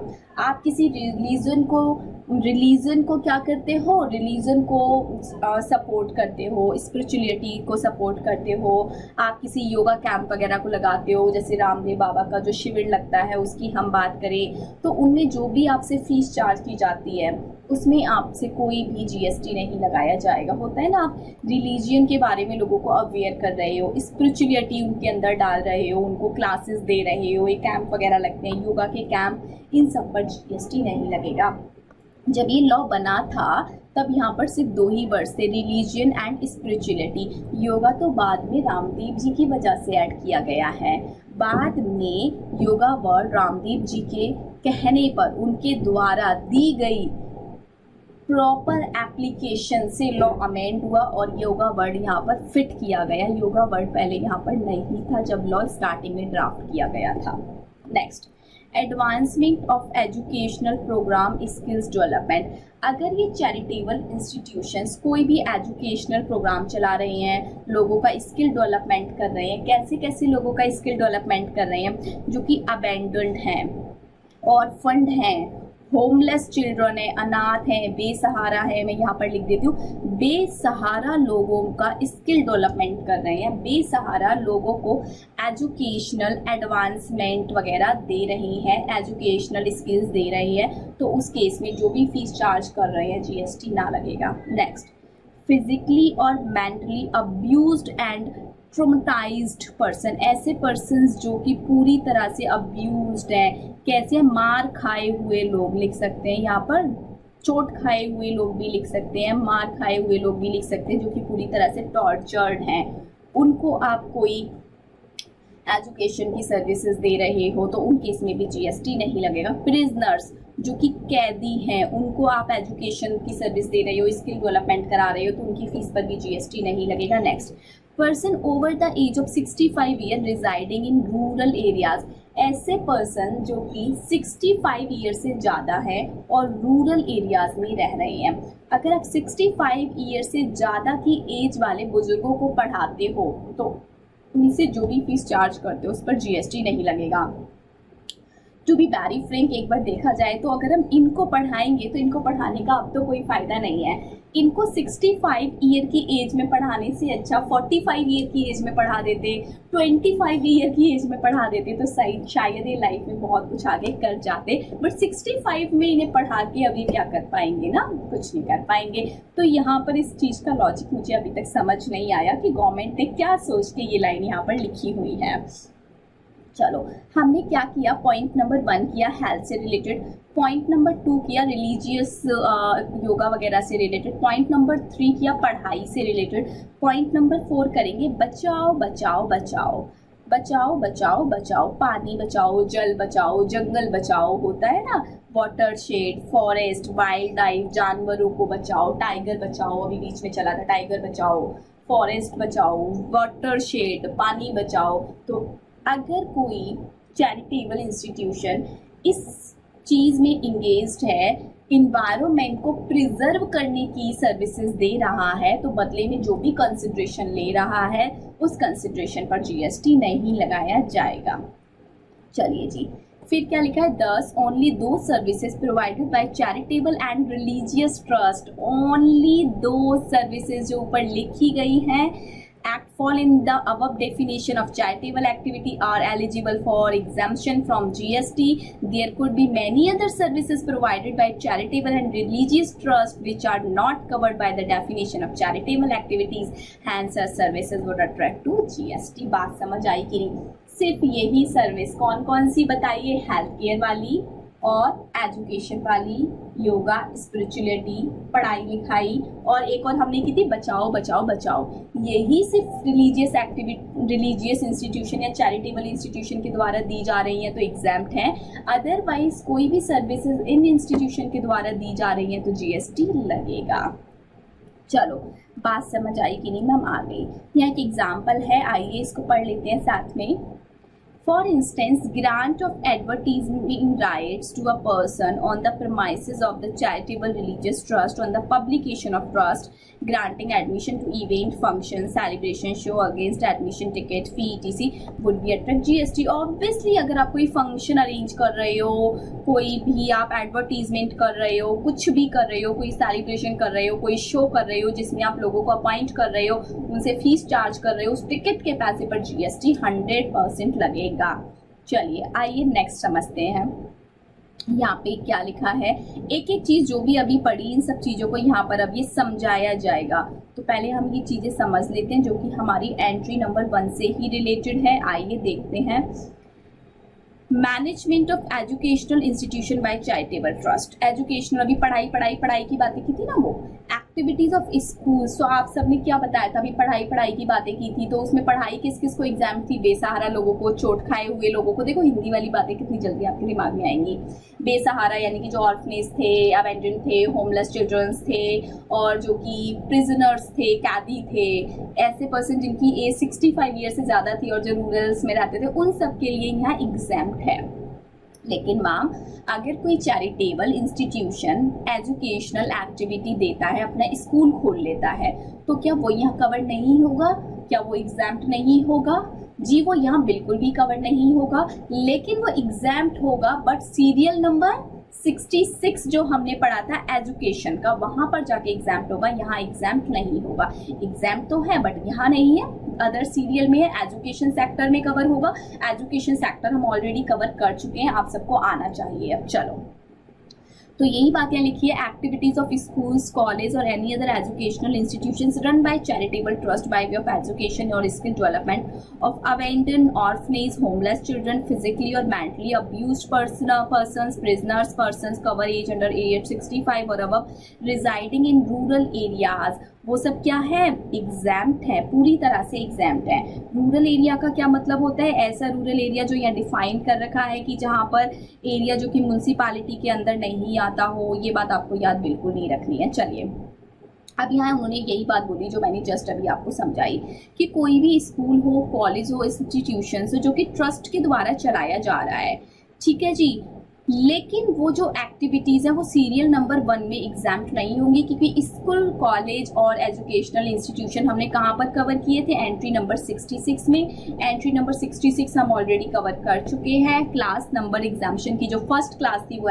इसी पर बेस्ड थी, तो आप उसको जाके पढ़ लो पहले, उसके बाद ही ये करना था। वैसे तो पर आ गए होगे, मुझे पता है, कुछ यही वाली सीधे करने हैं। ऐसे मत किया करो, प्लीज़ मत किया करो। सिक्वेंस में चलो, सिक्वेंस में चलोगे तो बहुत सही रहेगा। मैं क्लास स्टूडेंट्स के लिए बेसिकली बोल रही हूँ, जो सिर्फ मेरे लेक्चर्स कर रहे हैं उनके लिए बोल रही हूँ। जो बच्चा बीच बीच में से रिवीजन करने के लिए कोई भी क्लास उठा लेता है जिसका सिलेबस ऑलरेडी कवर है, उसको लिए मैं नहीं बोल रही हूँ बिल्कुल भी।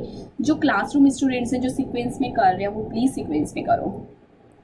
चलो, जहाँ मैं कभी कभी बोल देती हूँ कि ठीक है सीक्वेंस फॉलो नहीं हो रहा, कोई दिक्कत नहीं है, जैसे इनकम टैक्स में बताया था, पीजीबीपी किसी का बाई चांस नहीं हुआ हो तो अब कैपिटल गेन स्टार्ट हुआ है, आज से स्टार्ट हो रहा है, तो आप कैपिटल गेन भी कर सकते हो आराम से, उसमें कोई लिंकेज नहीं है।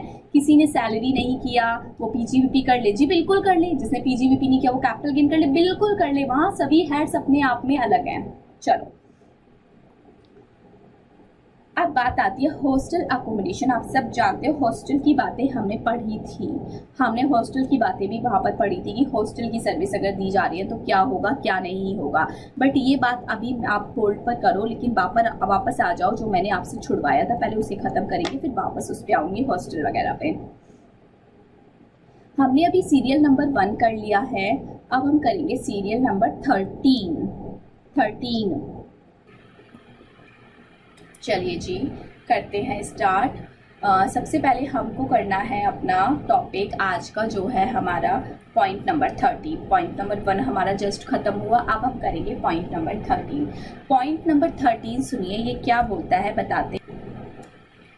इसमें क्लियर कट बोला गया है कि अगर सर्विसेज दी जा रही हैं, सर्विसेज बाय अ पर्सन, किसी भी पर्सन के द्वारा सर्विसेज दी जा रही हैं, bye way of conduct of any religious ceremony, अगर कोई पर्सन किसी रिलीजियस सेरेमनी को कंडक्ट कराते हैं, एग्जाम्पल के लिए अगर कोई पंडित जी जागरण कराते हैं तो वो पंडित जी अपनी सर्विस दे रहे हैं जागरण को कराने की कि नहीं? जी मैम बिल्कुल दे रहे हैं। तो वो जो भी फीस चार्ज करेंगे उस फीस पर जीएसटी नहीं लगेगा। कोई भी पर्सन अगर अपनी सर्विसेज दे रहा है in relation to religious ceremony दे रहा है तो फिर जीएसटी नहीं लगेगा।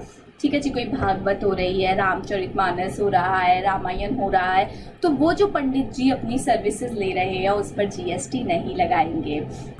Next point number B, renting of presence of a religious place meant for general public owned or managed by an entity registered under section 12 AA or the institution registered under section 1023C of the Income Tax Act और covered under section 1023 BBA। माम सच्ची बता रहे हैं, सच्ची मुच्ची बोल रहे हैं, एक वर्ड नहीं समझ आया।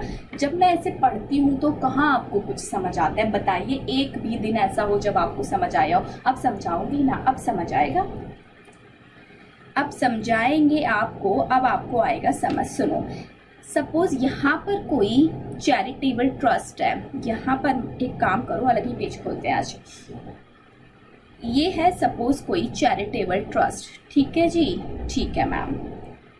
ये है एक ट्रस्ट, चैरिटेबल ट्रस्ट मान लो, ऐसा चैरिटेबल ट्रस्ट जो कि अंडर सेक्शन 12 AA रजिस्टर्ड है या फिर 1023C में रजिस्टर्ड है या फिर 1023C BBA में रजिस्टर्ड है। ये तीनों के अंदर रजिस्टर्ड हो सकता है, आई मीन इसमें भी हो सकता है, इसमें भी हो सकता है, इसमें भी, किसी में भी रजिस्टर्ड होगा, माना उसको ट्रस्टी जाएगा। इनकम टैक्स के ये तीनों सेक्शन है, इन तीनों सेक्शन में आप एज अ ट्रस्ट रजिस्टर्ड हो सकते हो, आई मीन तीनों में से किसी में भी एज अ ट्रस्ट रजिस्टर्ड हो सकते हो। तीनों सेक्शन में रजिस्टर्ड होने के अलग डिफरेंट बेनिफिट्स होते हैं, अलग डिफरेंट कंडीशंस होती हैं, वो सब इनकम टैक्स की बातें हैं। चलो, आप रजिस्टर्ड हो गई, ये है आपकी एक ट्रस्ट, ठीक है जी। अब ये ट्रस्ट में आपने सपोज करो कोई मंदिर खोल रखा है, आपने रिलीजियस ट्रस्ट खोल रखा है, ये कोई मंदिर है, ठीक है जी। अब जो मंदिर होता है आप सब जानते हो, उसमें उसके चारों ओर एक बाउंड्री लगी होती है कि नहीं? जी मैम। एक मंदिर का आसपास का एरिया जो एक बाउंड्री से कवर है, जिसको मैं प्रिसिम्स यहाँ पर बोल रही हूँ, प्रिसिम्स मतलब होता है बाउंड्री। तो ये तो ट्रस्ट है, इस ट्रस्ट के चारों ओर का एरिया भी तो ट्रस्ट का ही पार्ट है। जी मैम है, क्योंकि उस ट्रस्ट पे चारों ओर बाउंड्री लगी हुई है, पूरा एरिया ट्रस्ट से कवर है, तो ये पूरा एरिया ट्रस्ट का ही है। जी है। अब ये ट्रस्ट, ऐसी ट्रस्ट जो कि 12A में रजिस्टर्ड है या फिर इनमें से किसी भी सेक्शन में रजिस्टर्ड है of the income tax act 1961, ये इस एरिया को, ये जो एरिया है, इस एरिया को किसी को दे देती है, किसी भी ओकेजन के लिए, किसी भी फंक्शन के लिए, किसी भी पर्पस के लिए इस एरिया को दे देती है किसी को भी, तो उस केस में जीएसटी नहीं लगेगा। आइए पढ़ते हैं, कुछ एक्सेप्शंस भी आएंगे अभी। Services by way renting of premises of a religious place, आपका जो रिलीजियस प्लेस है उसके चारों ओर का जो एरिया है वो आप किसी को रेंट पर दे देते हो, जो कि बनाया ही गया है जनरल पब्लिक के लिए। ऑन्ड और मैनेज्ड, उस एरिया को कौन मैनेज कर रहा है, किसने ऑन्ड कर रखा है? ऐसी एंटिटी ने जो कि इस सेक्शन में रजिस्टर्ड है, उस केस में जीएसटी नहीं लगेगा। लेकिन कुछ एक्सेप्शंस हैं। अगर आप जो एरिया रेंट पर दे रहे हो, उस एरिया पर जो भी फीस चार्ज कर रहे हो, उस फीस पर जीएसटी नहीं लगेगा। लेकिन वो जो आप रेंट चार्ज कर रहे हो, जो फीस चार्ज कर रहे हो, वो इतने से ज़्यादा है, इतने अमाउंट से ज़्यादा है, तो जीएसटी लगेगा। चलो देखते हैं कितना अमाउंट। यहाँ पर क्लियर कट लिखा है कि जो जस्ट अभी हमने एंट्री नंबर बी पढ़ा, वो एंट्री नंबर बी को भूल जाइएगा अगर ये तीनों सिचुएशन अप्लाई हो गई तो। रेंटिंग ऑफ रूम्स, ये जो आपका चैरिटेबल ट्रस्ट था, इसके चारों ओर का जो एरिया है वहाँ पर सपोज आपने रूम्स बनवा लिए हैं, रूम्स को रेंटिंग पर देते हो। अगर ये रूम्स के लिए आप 1000 रुपये या उससे ज़्यादा चार्ज करते हो तो जीएसटी लगेगा। लेकिन अगर आप 999 तक चार्ज करते हो तो जीएसटी नहीं लगेगा।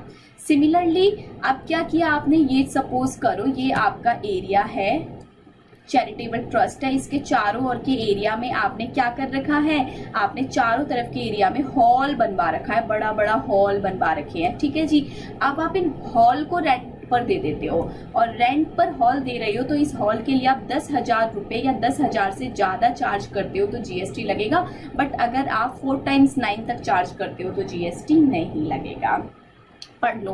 Renting of premises, community halls, kalyana mandapam or open area and the like, मतलब कोई भी आपने हॉल खोल रखा है, कम्युनिटी हॉल खोल रखा है, कल्याण मंडपम हॉल खोल रखा है, जिसके लिए आप 10,000 या उससे ज़्यादा चार्ज कर रहे हो तो जीएसटी लगेगा। मैम ये 1,000 रुपये और ये 10,000 रुपये ये कितने दिन के लिए है? ये पर डे है। पर डे अगर आप इतना चार्ज करते हो तो जीएसटी लगेगा, लेकिन आप पर डे इससे कम चार्ज करते हो तो जीएसटी नहीं लगेगा। बात समझ आई कि नहीं मैम? आ गई। नेक्स्ट, ये जो एरिया था, इस एरिया में आपने चैरिटेबल ट्रस्ट ले रखी है, लेकिन इसके जो साइड का एरिया है आपने यहाँ पर शॉप खोल दिया। आपने देखा ना, जनरली आप किसी मंदिर वगैरह में जाते हो तो मंदिर तो होता है बिल्कुल अंदर जाके, लेकिन उससे पहले जो 4-5 किलोमीटर का जो एरिया होता है उसमें शॉप्स खुली होती हैं। आप सब कभी गए होंगे, सारासर बालाजी का एग्जाम्पल ले लो, खाटू श्याम का एग्जाम्पल ले लो, सबसे बेस्ट है। खाटू श्याम जी का जो मंदिर है वो बिल्कुल अंदर जाके है, बिल्कुल अंदर की साइड है, लेकिन उससे 3-4 किलोमीटर पहले से ही शुरू हो जाती है पूरी मार्केट, पूरा शॉप, और वो पूरा एरिया मंदिर के चारों ओर में ही है, मंदिर के अंदर में ही वो पूरा एरिया कवर होता है। अब वो पूरे एरिया में दुकानें खुली हुई हैं, तो बेसिकली वो पूरा एरिया किसका है? खाटू श्याम चैरिटेबल ट्रस्ट का है। तो उस ट्रस्ट के द्वारा जब वो शॉप्स रेंट पर दी गई होंगी तो उनसे रेंट लिया गया होगा। अगर वो रेंट 10,000 रुपये से ज़्यादा है, 10,000 रुपये से ज़्यादा है पर मंथ, 10,000 रुपये या 10,000 से ज़्यादा है तो जीएसटी लगेगा, अदरवाइज जीएसटी नहीं लगेगा। मतलब कि 4 × 9 तक का है तो जीएसटी नहीं लगेगा। चलो एक बार मेरे साथ सभी बोलेंगे जय माता दी और इस चीज़ को करेंगे रिवाइज। भगवान का नाम लिया तो याद आ गया, हम जय माता दी तो बोल ही नहीं पाए आज की क्लास में, चलिए आप बोल लिया हमने।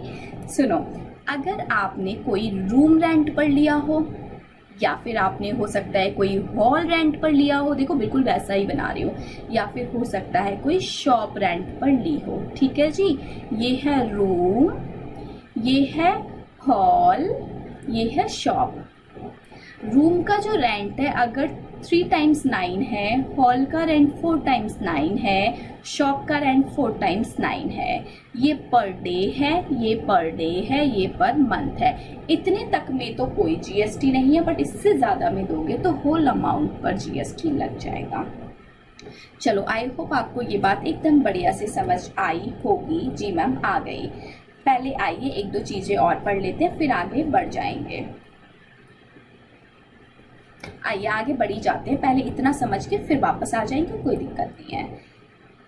मैंने आपसे जो बात छुड़वाई थी वो हॉस्टल वाली छुड़वाई थी। चलो, आप सब जानते हो एजुकेशनल ट्रस्ट में हॉस्टल का क्या ट्रीटमेंट होता है, लेकिन अब पढ़ते हैं अगर ट्रस्ट के द्वारा अपने स्टूडेंट्स को हॉस्टल फैसिलिटी दी जा रही है तो क्या होगा।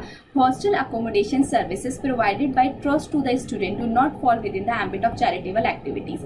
चैरिटेबल एक्टिविटीज में हमने क्या पढ़ा, पढ़ाई पढ़ाई पढ़ाई, बचाओ बचाओ बचाओ, हेल्थ सर्विसेज, गए काम से और ना जाएं, योगा, स्पिरिचुअलिटी, इन्हीं की बातें पढ़ी थी। वहाँ पर हॉस्टल जैसी तो कोई बात नहीं थी। तो हॉस्टल की सर्विसेज अगर चैरिटेबल इंस्टीट्यूशन अपने इंस्टीट्यूशन को देता, अपने बच्चों को देता है तो जीएसटी लगेगा। लेकिन अगर अकोमोडेशन की सर्विस दे रहा है, रहने वगैरह की सर्विसेज दे रहा है और 1000 रुपये पर डे से कम चार्ज कर रहा है तो उस केस में जीएसटी नहीं लगेगा अंडर एंट्री नंबर 14 जो जस्ट अभी हमने पढ़ी। नेक्स्ट आ जाइए अब वापस, इतनी ही बात बस मेरे को आपको करानी थी इसमें से।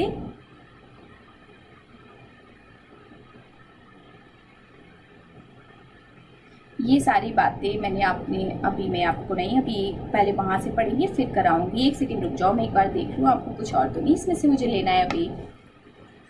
चलो आ जाओ, वापस आ जाओ, पहले वहीं से खत्म करते हैं फिर यहाँ पर आएंगे। नीचे क्या होता है, एनालिसिस लिखा हुआ है, ऊपर एंट्रीज है। Services by way of specified organisation in respect of a religious pilgrimage, मतलब कि कोई धार्मिक यात्रा होता है ना, तीर्थ यात्रा। रिलीजियस पिलग्रिमेज का मतलब होता है धार्मिक यात्रा, तीर्थ यात्रा। अगर कोई स्पेसिफाइड ऑर्गेनाइजेशन, ऐसा ऑर्गेनाइजेशन जो कि गवर्नमेंट के द्वारा जिसका बायलेटरल अरेंजमेंट हो रखा है, अपनी मर्जी से कोई भी तीर्थ यात्रा की सर्विस है टैक्सेबल, लेकिन आप एक स्पेसिफाइड इंस्टीट्यूशन हो और आपका गवर्नमेंट ऑफ इंडिया के साथ बायलेटरल अरेंजमेंट हो रखा है, जिस अरेंजमेंट के तहत आप तीर्थ यात्रा की सर्विसेज दे रहे हो तो जीएसटी नहीं लगेगा।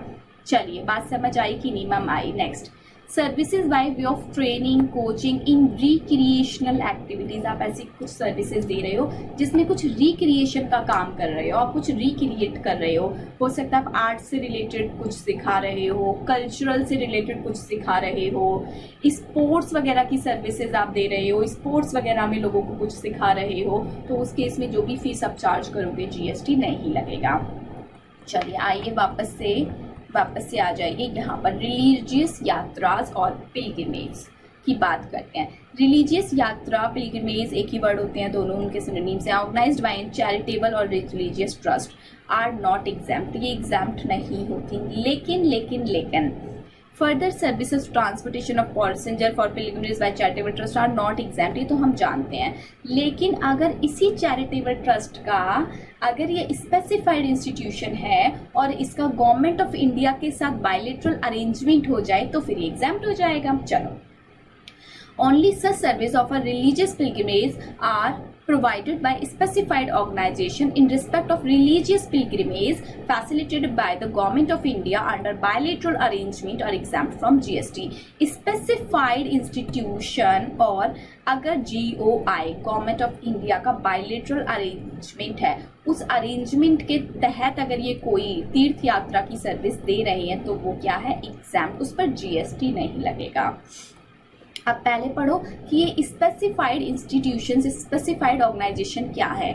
तो ये आप नाम याद रखना, ये 2 ऑर्गेनाइजेशन ही हैं जिनको यहाँ पर कवर किया गया है। KMVN, कुमाऊं मंडल विकास निगम लिमिटेड, याद रखना कुमाऊं मंडल विकास निगम लिमिटेड, ये नाम याद रखना। ये उत्तराखंड के अंडर उत्तराखंड की गवर्नमेंट के द्वारा सेटअप की गई एक स्पेसिफाइड बॉडी है। सिमिलरली एक हज कमिटी है। इन दोनों का अगर क्या है, गवर्नमेंट ऑफ इंडिया के साथ बायलैटरल अरेंजमेंट है और ये दोनों अगर तीर्थ यात्रा की सर्विस किसी को दे रहे हैं, कौन कौन, कुमाऊं मंडलम और हज कमेटी, वो भी कौन से वाले जिनका गवर्नमेंट ऑफ इंडिया के साथ अग्रीमेंट हो रखा है, फिर ये अपनी सर्विस दे रहे हैं, तो बदले में जो भी पैसा ले रहे हैं उस पर जीएसटी ना लग पाएगा। चलो, hence entry number 60, the service provided by Hajj committee and the KMNB in relation to religious pilgrimage facilitated by government are not liable to GST, उन पर GST नहीं लगेगा।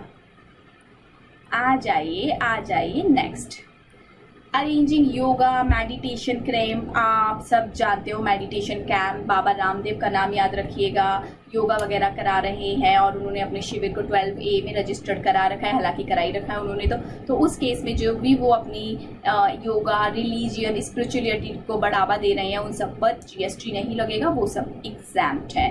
चलिए आ जाइए, यहाँ पर इतनी सी बात थी जो मुझे आपको पढ़ानी थी। हाउएवर, इम्पॉर्टेंट लिखिए, most important, if charitable or religious trust merely or primarily provide accommodation of serve food and drink against consideration in any form including donation, such activity will be taxable। अब देखो, बाबा रामदेव जी की अगर मैं बात करूं, उनके शिविर में अगर आप योगा कैंप ज्वाइन करते हो तो वहां पर आपको डाइट दिया जाता है। डाइट उन्हीं के द्वारा दिया जाता है कि कब आपको कौन से वाला शेक पीना है, जूस पीना है, कब लौकी का पीना है, कब करेले का पीना है, कब किसका जूस पीना है, वो उन्हीं के द्वारा प्रोवाइड कराया जाता है। कब कौन सा डाइट आपको लेना है, सब कुछ वही बताएंगे। तो वो सब कुछ उनके योगा का पार्ट है, तो उस केस में वो जो भी आपको डाइट दे रहे हैं उस पर जीएसटी नहीं लगेगा। लेकिन आपका प्राइमरी मोटो ही सिर्फ डाइट देना है, प्राइमरी मोटो ही फूड ड्रिंक्स वगैरह अवेलेबल कराना है, तो उस केस में टैक्स लग जाएगा। ठीक है जी, बात समझ आई कि नहीं? जी मैम, बात समझ आई। लेकिन अदर एक्टिविटीज़ लाइक आप फिटनेस कैंप चला रहे हो, जिम चला रहे हो, एरोबिक्स क्लास दे रहे हो, डांस दे रहे हो, म्यूजिक दे रहे हो, जिम तक टैक्सेबल है जी, जिम तक टैक्सेबल है। ठीक है जी मैम, तो अब से जिम छोड़ के योगा करो। चलो आइए, हॉस्पिटल की बात करें तो हॉस्पिटल से रिलेटेड मैं आपको सेक्टर नंबर 74 पढ़ा चुकी हूँ। पूरा का पूरा हॉस्पिटल सेक्टर हमने कवर किया।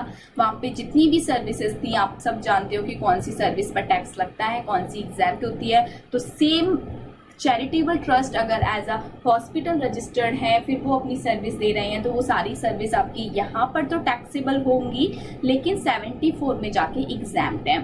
यहाँ पर मैम ये सारी टैक्सेबल है, हाँ यहाँ पर सारी टैक्सेबल है, सिर्फ हमने एक पढ़ी थी उसको छोड़ के हेल्थ केयर से रिलेटेड जो गए काम से और ना जाएं उससे रिलेटेड एग्जैम्प्ट है, बाकी सारी टैक्सेबल है। वहाँ पर पर्टिकुलर हमने क्या पढ़ा था, अभी पर्टिकुलर बीमारियों के नाम भी पढ़े थे। चलो अब बात आती है रिक्रिएशनल एक्टिविटीज की। Charitable activities service provided by way of training, coaching, recreational activities relating to art, culture, sports by way of charitable entity registered under section 12A। अब ये 12A में रजिस्टर्ड है और ये क्या दे रहे हैं, ये दे रहे हैं आपको recreational activities in relation to art, culture, sports. तो ये सब क्या होती है, एग्जैम्प्ट होती हैं। ये सब क्या होती हैं बताइए मैम? ये सब होती हैं एग्जैम्प्ट। रिक्रिएशनल एक्टिविटीज का इन्होंने क्लियर मीनिंग बताया कि रिक्रिएशनल एक्टिविटीज जो है वो वेरी वाइड है, लेकिन under this entry the scope of training, coaching in recreational activity restricted to area.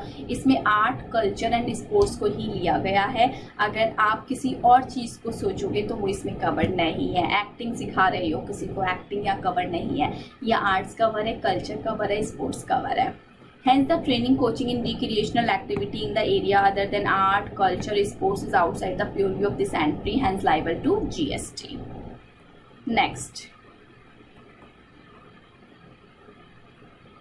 Further training, coaching relating to all forms of art, culture, sport is covered under this entry, namely dance, music, painting, sculptures, marking, literary activities, theatre, sports, etc. of any school, traditional and language of any then. Of any of the sports. सब कुछ इसमें इन्होंने काफ़ी हद तक wide coverage लेके cover कर दिया है।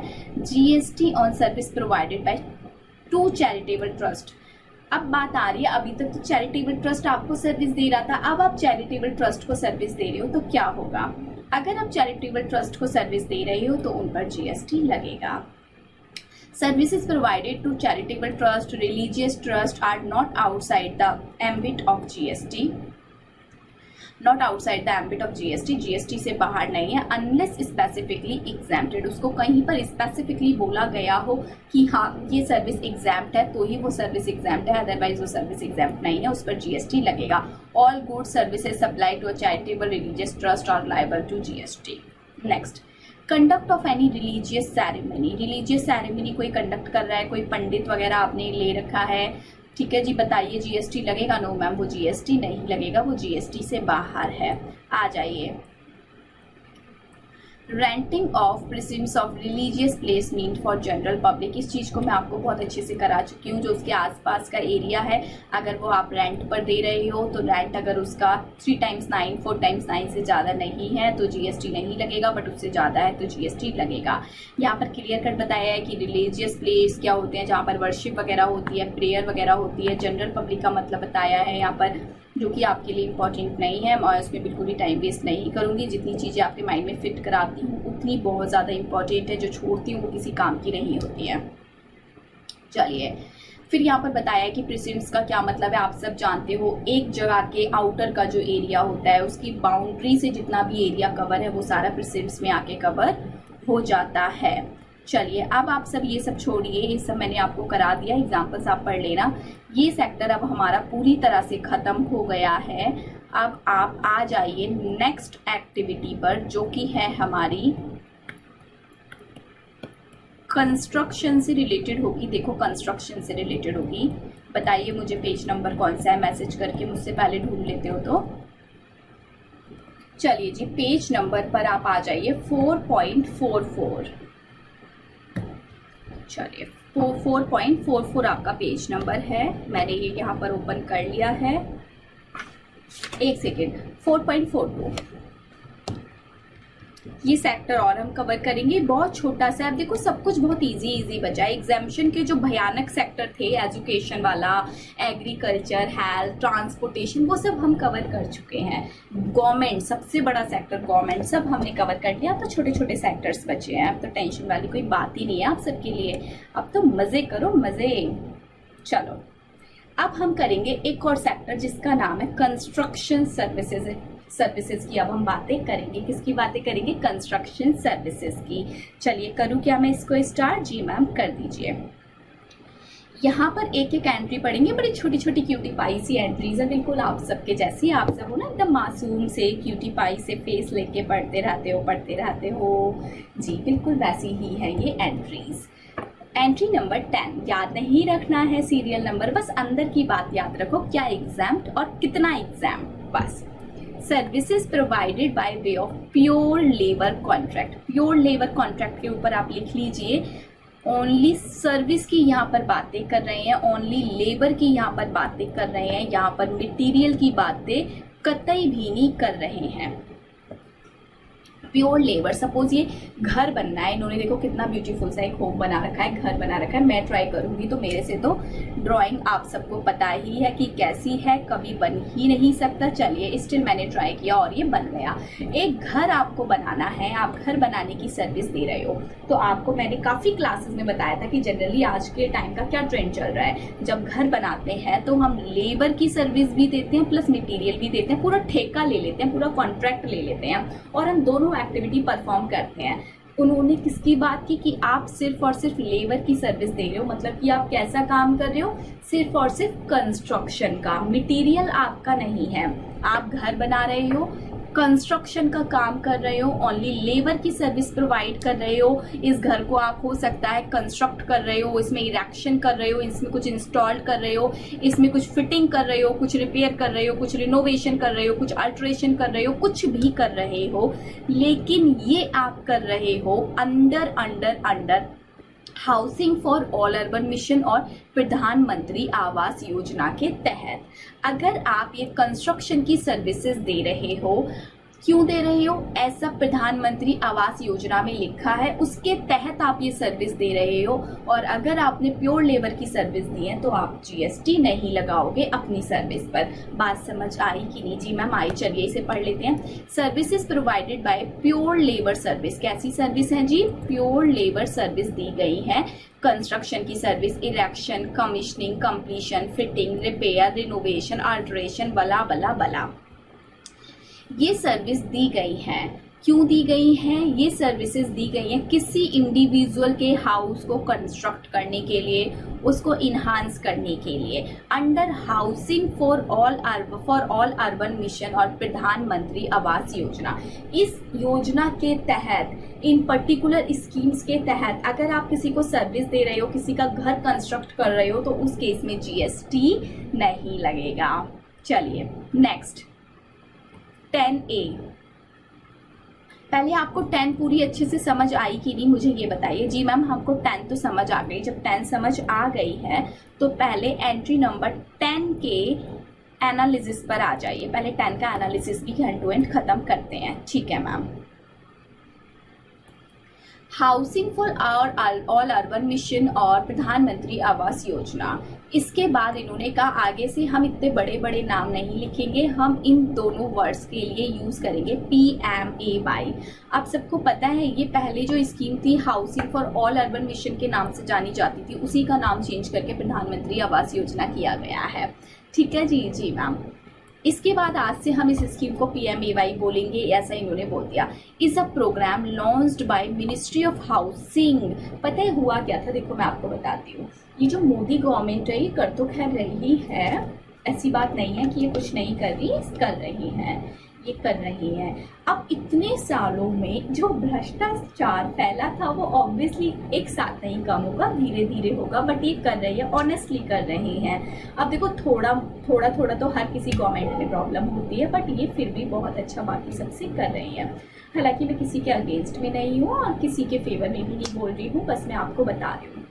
जो मोदी गवर्नमेंट है, मोदी गवर्नमेंट का ये एम था कि 2022 में हमारी इंडिपेंडेंस के 75 ईयर कंप्लीट हो जाएंगे, ऐसा उनका दिमाग था। उन्होंने सोचा था कि जब हम 75 साल अपने कंप्लीट कर लेंगे अपनी इंडिपेंडेंस के, तो उस दिन तक हम चाहते हैं कि हमारे भारत में हर एक पर्सन के पास रहने के लिए घर होना चाहिए। अब देखो ऑब्वियसली आप भी जानते हो, मैं भी जानती हूँ कि ये सपना उनका पूरा तो हो नहीं पाएगा, इम्पॉसिबल है बिल्कुल। 2020 आ गया, 2022 आ ही गया है, तो आप सब भी जानते हो कि सच्चाई वैसे क्या है। बट फिर भी उनका जो एम था, उस एम को ध्यान में रखे उन्होंने ये स्कीम लॉन्च कर दी, प्रधानमंत्री आवास योजना, कि जब हमारे नेशन के 75 ईयर ऑफ इंडिपेंडेंस कंप्लीट होंगे, तब तक इस स्कीम के तहत सभी के पास एक घर होगा, सभी का घर कंस्ट्रक्ट होगा। इस मिशन में जो ध्यान रखा गया, बेसिकली अर्बन पुअर का ध्यान रखा गया, स्लम ड्वेलर्स का ध्यान रखा गया कि उनके घर को रिहैबिलाइज कराया जाएगा, बनवाया जाएगा। अफोर्डेबल हाउस, मतलब कि कोई वीकर सेक्शन में अफोर्डेबल हाउस प्रोवाइड कराए जाएंगे। ऐसी बातें की गई कि उनको कोई सब्सिडी दी जाएगी, उनको छूट दी जाएगी, ताकि उनका भी एक घर हो। ठीक है जी, ठीक है ma'am. Last component of the mission, basically इस मिशन का मेन उद्देश्य क्या था कि जो भी इकोनॉमिक वीकर सेक्शन है, स्लम्स है, उन पर रहने के लिए घर हो, उनका घर बन जाए, उनको स्लम्स में ना रहना पड़े, चार दीवारी में रहेंगे वो उनके लिए ज़्यादा अच्छा होगा। तो बेसिकली वो चार दीवारी भी उनको बना के दे दी जाए। तो इस मिशन के तहत अगर आप किसी का घर बना रहे हो तो उस केस में आप उनसे जीएसटी नहीं लोगे, लेकिन आप प्योर सर्विस दे रहे हो। तो बात समझ आई कि नहीं? जी मैम आई। तो इन्होंने एंट्री नंबर 10 को यहाँ पर और क्लियर किया कि जो आप सर्विसेज दे रहे हो वो किससे रिलेटेड है, प्योर लेबर की है, construction, erection, commissioning, installation, completion, fitting, repair, maintenance, बला बला बला, ये सारी सर्विसेज पर जीएसटी नहीं है। ये जीएसटी से क्या है, पूरी तरह से बाहर है, एग्जेम्प्ट है जीएसटी से। चलो आइए यहाँ पर देखिए इन्होंने क्लियर कट बोला है कि कंस्ट्रक्शन का क्या मतलब है। All types of addition and alteration to abandon or damaged structure on land they are required to make them workable.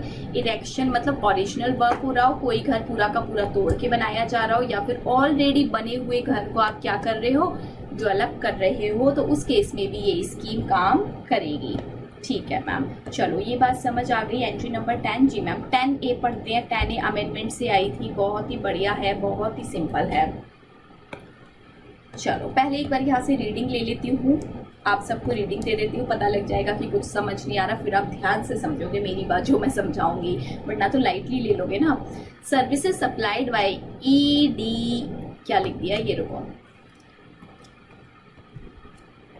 Electricity distribution utility. Service कौन दे रहा है, electricity distribution utilities by way of construction, erection, commissioning, installation of infrastructure for extending electricity distribution network up to tubewell of the farmer और agriculture for agriculture use. क्या समझ आया, चलिए बताइए। मैम कुछ नहीं आया, मुझे पता था, इसलिए मैंने पहले रीडिंग दी। अब मैं बोलूंगी ना, अब आप इस पे 100% कॉन्सेंट्रेट करोगे, देखना। अभी देखो हमारा सेक्टर क्या चल रहा है, पहले सेक्टर का नाम बताओ। मैम सेक्टर का नेम है कंस्ट्रक्शन, तो हम कैसी बातें करेंगे, बनाना बनाना बनाना, बनाने की तो बातें करेंगे, कोई और बातें तो यहाँ करेंगे नहीं। ठीक है, ये बोल रहे हैं कि ये जो इलेक्ट्रिसिटी डिस्ट्रीब्यूटेड कंपनीज होती है, इलेक्ट्रिसिटी सप्लाई वाली कंपनी होती है, तो बेसिकली क्या करती है, इलेक्ट्रिसिटी सप्लाई करती है। अब मैं बात करूँ एक फार्मर की बात करूँ, तो ये फार्मर है, ये क्या है, पूरा इनका एग्रीकल्चर लैंड है। ठीक है जी, इनका एग्रीकल्चर लैंड है। अब आप सब जानते हो एग्रीकल्चर लैंड में बहुत पानी चाहिए होता है। जनरली ये ट्यूबवेल्स वगैरह बनाते हैं, ट्यूबवेल्स से इनको क्या चाहिए होता है, पानी चाहिए होता है कि नहीं। तो बेसिकली ये ट्यूबवेल्स वगैरह से पानी भी तो खेतों में तभी पहुंचेगा जब यहाँ पर इलेक्ट्रिसिटी होगी, लेकिन आज भी, हालांकि अभी तो इंडिया में आई थिंक ऑलमोस्ट हर जगह पर इलेक्ट्रिसिटी पहुंच चुकी है। भारत के हर कोने कोने में इस टाइम इलेक्ट्रिसिटी तो पहुंच चुकी है, लेकिन कुछ भी जगह ऐसी है कि सपोज अब ये फार्मर है, फार्मर को इस ट्यूबवेल के पास इलेक्ट्रिसिटी चाहिए। अब यहाँ पर एक प्रॉपर इंफ्रास्ट्रक्चर भी तो होना चाहिए, इलेक्ट्रिसिटी का ट्रांसफार्मर वगैरह पूरा जो भी इंफ्रास्ट्रक्चर होगा वो अरेंज किया जाएगा, उसी ट्रांसफार्मर से तो इस ट्यूबवेल में इलेक्ट्रिसिटी जाएगी। जी मैम, तो अगर ये इलेक्ट्रिसिटी डिस्ट्रीब्यूशन कंपनी यहाँ पर फार्मर के लिए कोई इंफ्रास्ट्रक्चर कंस्ट्रक्ट कराती है, किसके लिए करा रही है, याद रखना, फार्मर के लिए कंस्ट्रक्ट कराया है, तो इस पर GST नहीं लगेगा। चलो सुनो, अब services supplied by electricity distribution utilities के द्वारा सर्विस दी गई है। कैसी सर्विस दी गई है, कंस्ट्रक्शन की, किसकी, कंस्ट्रक्शन की, इरेक्शन की, कमीशनिंग की, इंस्टॉलेशन की, किस चीज के, इंफ्रास्ट्रक्चर, ताकि एक्सटेंड की जा सके इलेक्ट्रिसिटी को up to the tubewell of the farmer or the agriculturist of the agriculture use.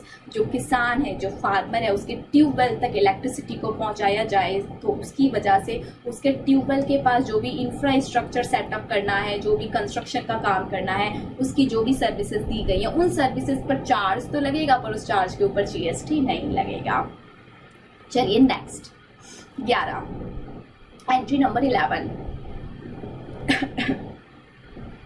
Services by way of pure labour contract. Again same word, कौन सा वर्ड, प्योर लेबर कॉन्ट्रैक्ट, यानी कि यहाँ पर भी किसकी बात हो रही है, सिर्फ और सिर्फ सर्विस की, मटेरियल की बात नहीं हो रही। आप कंस्ट्रक्ट करते हो, इरेक्ट करते हो, कमीशनिंग करते हो, इंस्टॉलेशन करते हो, original work pertaining to single residential unit otherwise than as a part of residential complex। सुनो, अब आपका कोई घर है, ये घर पूरा का पूरा आपका है, ये पूरा का पूरा आप ही का घर है। ठीक है जी, ये सिंगल रेजिडेंशियल यूनिट है, मतलब कि इसमें एक ही छत है, सिंगल रेजिडेंशियल यूनिट है, मतलब एक ही परिवार रहता है। ऐसा नहीं है कि एक फ्लोर पर एक परिवार, दूसरे फ्लोर पर दूसरे परिवार ने दूसरी बिल्डिंग हायर कर ली, तीसरा फ्लोर किसी और ने हायर कर रखा है, खरीद रखा है, ऐसा नहीं है। ये सिंगल रेजिडेंशियल यूनिट है। अब सिंगल घर है, आप सबका घर है, वो 2 फ्लोर का भी हो सकता है, 3 फ्लोर का भी हो सकता है, लेकिन है तो वो सिंगल रेजिडेंशियल यूनिट ना। वो कोई फ्लैट तो नहीं है, वो कोई मल्टीपल रेजिडेंशियल यूनिट तो नहीं है कि जिसमें बहुत सारे लोगों ने अपना अपना हिस्सा ले रखा हो। नो, सिंगल रेजिडेंशियल यूनिट को बनवा रहे हो और बनवाने में जो प्योर लेबर कॉन्ट्रैक्ट ले रहे हो, तो प्योर लेबर कॉन्ट्रैक्ट पर कोई भी जीएसटी नहीं लगेगा। लेकिन इसके साथ में आपने मटेरियल ले लिया तो फुल अमाउंट पर जीएसटी लग जाएगा, याद रखना। ठीक है मैम। तो इन्होंने बोला कि अगर आप सिंगल रेजिडेंशियल यूनिट बनवाते हो तो जीएसटी नहीं है, लेकिन अगर आप फ्लैट बनवाते हो तो जीएसटी लगेगा, मल्टीप्लेक्स होम बनवाते हो तो जीएसटी लगेगा। आ जाइए, पहले एंट्री नंबर 11 का नीचे से एनालिसिस आप सबको बता देती हूँ। Entry number 11, exempt the services by way of pure labour contract. Construction करानी है, इरेक्शन करानी है, इंस्टॉलेशन करानी है, ओरिजिनल वर्क की, जो कि सिंगल रेजिडेंशियल यूनिट से रिलेटेड है। The term residential complex means any complex comprising of a building having more than one single resident unit। Residential complex वहां पर कवर नहीं होगा, वहां पर क्या कवर है, सिंगल रेजिडेंशियल यूनिट। लेकिन अगर आप रेजिडेंशियल कॉम्प्लेक्स बना रहे हो जिसमें बहुत सारे घर बन जाते हैं एक ही छत के नीचे, एक ही घर के नीचे, तो वो वहां पर कवर नहीं होगा, उस पर जीएसटी लगेगा। Further, single residential unit means self-contained residential unit which is designed for use wholly principally for residential purpose for one family। बात समझ आई कि नहीं जी मैम? आ गई। चलो, एक और हमारी एंट्री बची थी, उसको देखो लो, सिंपल सी है। Supply of TDR FSI. मैंने आरसीएम जब कराया था बहुत डिटेल में समझाया था कि टीडीआर क्या होते हैं, एफएसआई क्या होते हैं। आप सबको अभी आता होगा, फ्लोर स्पेस इंडेक्स और ट्रांसफर डेवलपमेंट राइट्स। जब हम किसी को राइट दे देते हैं कि ठीक है ये हमारा घर है, आप इस पर क्या करो, डेवलपमेंट का राइट ले लो, आप डेवलपमेंट करना स्टार्ट करो। और एक मैंने आपको बताया था फ्लोर स्पेस इंडेक्स कैसे होता है, क्या होता है कि जब आप किसी को फ्लोर स्पेस इंडेक्स भी दे देते हो तो उस केस में क्या होगा, वो जो भी पैसा है उस पर जीएसटी लगेगा। सप्लाई ऑफ टीडीआर, आप टीडीआर दे रहे हो, एफएसआई दे रहे हो, लॉन्ग टर्म लीज प्रीमियम दे रहे हो of land by land owner, land owner के द्वारा दिया जा रहा है, किसी डेवलपर को दिया जा रहा है, ये एग्जैम्प्ट हो जाएगा। आप जब आप किसी को टीडीआर दे रहे हो तो आप बदले में पैसा तो ले रहे होगे, कंसिडरेशन तो ले रहे होगे, तो इस कंसिडरेशन पर जीएसटी नहीं लगेगा। लेकिन कंडीशन लगी हुई है कि आपने जो भी फ्लैट की कंस्ट्रक्शन करवाई है, जिस डेवलपर ने इस फ्लैट को, घर को कंस्ट्रक्ट किया है, वो इसको क्या करे, सेल कर दे before the issuance of completion certificate. और इस फ्लैट को सेल करने के टाइम पर जो भी टैक्स बनता है वो पूरा का पूरा टैक्स पे हो जाना चाहिए। सुनो एक बार फिर से, आपके पास एक घर था, ठीक है जी, ये आपका घर है, ठीक है मैम। ये घर पर आपने राइट दे दिया, मिस्टर एक्स को राइट दे दिया कि आप इस घर पे डेवलपमेंट करो। अब मिस्टर एक्स इस घर पे डेवलपमेंट करेंगे तो आपको कंसिडरेशन देंगे कि नहीं? जी बिल्कुल देंगे। तो इस कंसिडरेशन पर जीएसटी नहीं लगेगा। कब नहीं लगेगा? ये जो मिस्टर एक्स ने ये जो घर बनाया है, इस घर को मिस्टर एक्स अगर सेल कर दें before issuance of completion certificate, अगर सेल कर दें और सेल के टाइम पर जो भी टैक्स बनता है वो टैक्स पे कर देंगे, तो आपका ये जो कंसिडरेशन है इस पर टैक्स नहीं लगेगा। लेकिन अगर इन्होंने सेल नहीं किया तो फिर आपको 1% और 5% का टैक्स पे करना पड़ेगा। 1% हमारा होता है in case of affordable house and 5% का टैक्स होता है in case of unaffordable house. चलिए जी, आरसीएम के चैप्टर में इस चीज़ को बहुत अच्छे से डिटेल में एक्सप्लेन किया है और इससे पहले आरसीएम का चैप्टर हुआ है, आप सबको ये चीज़ अच्छे से आती होगी। मैं यहाँ पर वापस से नहीं उठाऊंगी, आरसीएम की क्लास नहीं की हो तो पहले उसे कर लो। चलिए जी, बात समझ आई कि नहीं? इसी के साथ ये हमारा सेक्टर खत्म हुआ। नेक्स्ट क्लास में हमारा एग्जामिशन चैप्टर पूरा फिनिश हो जाएगा।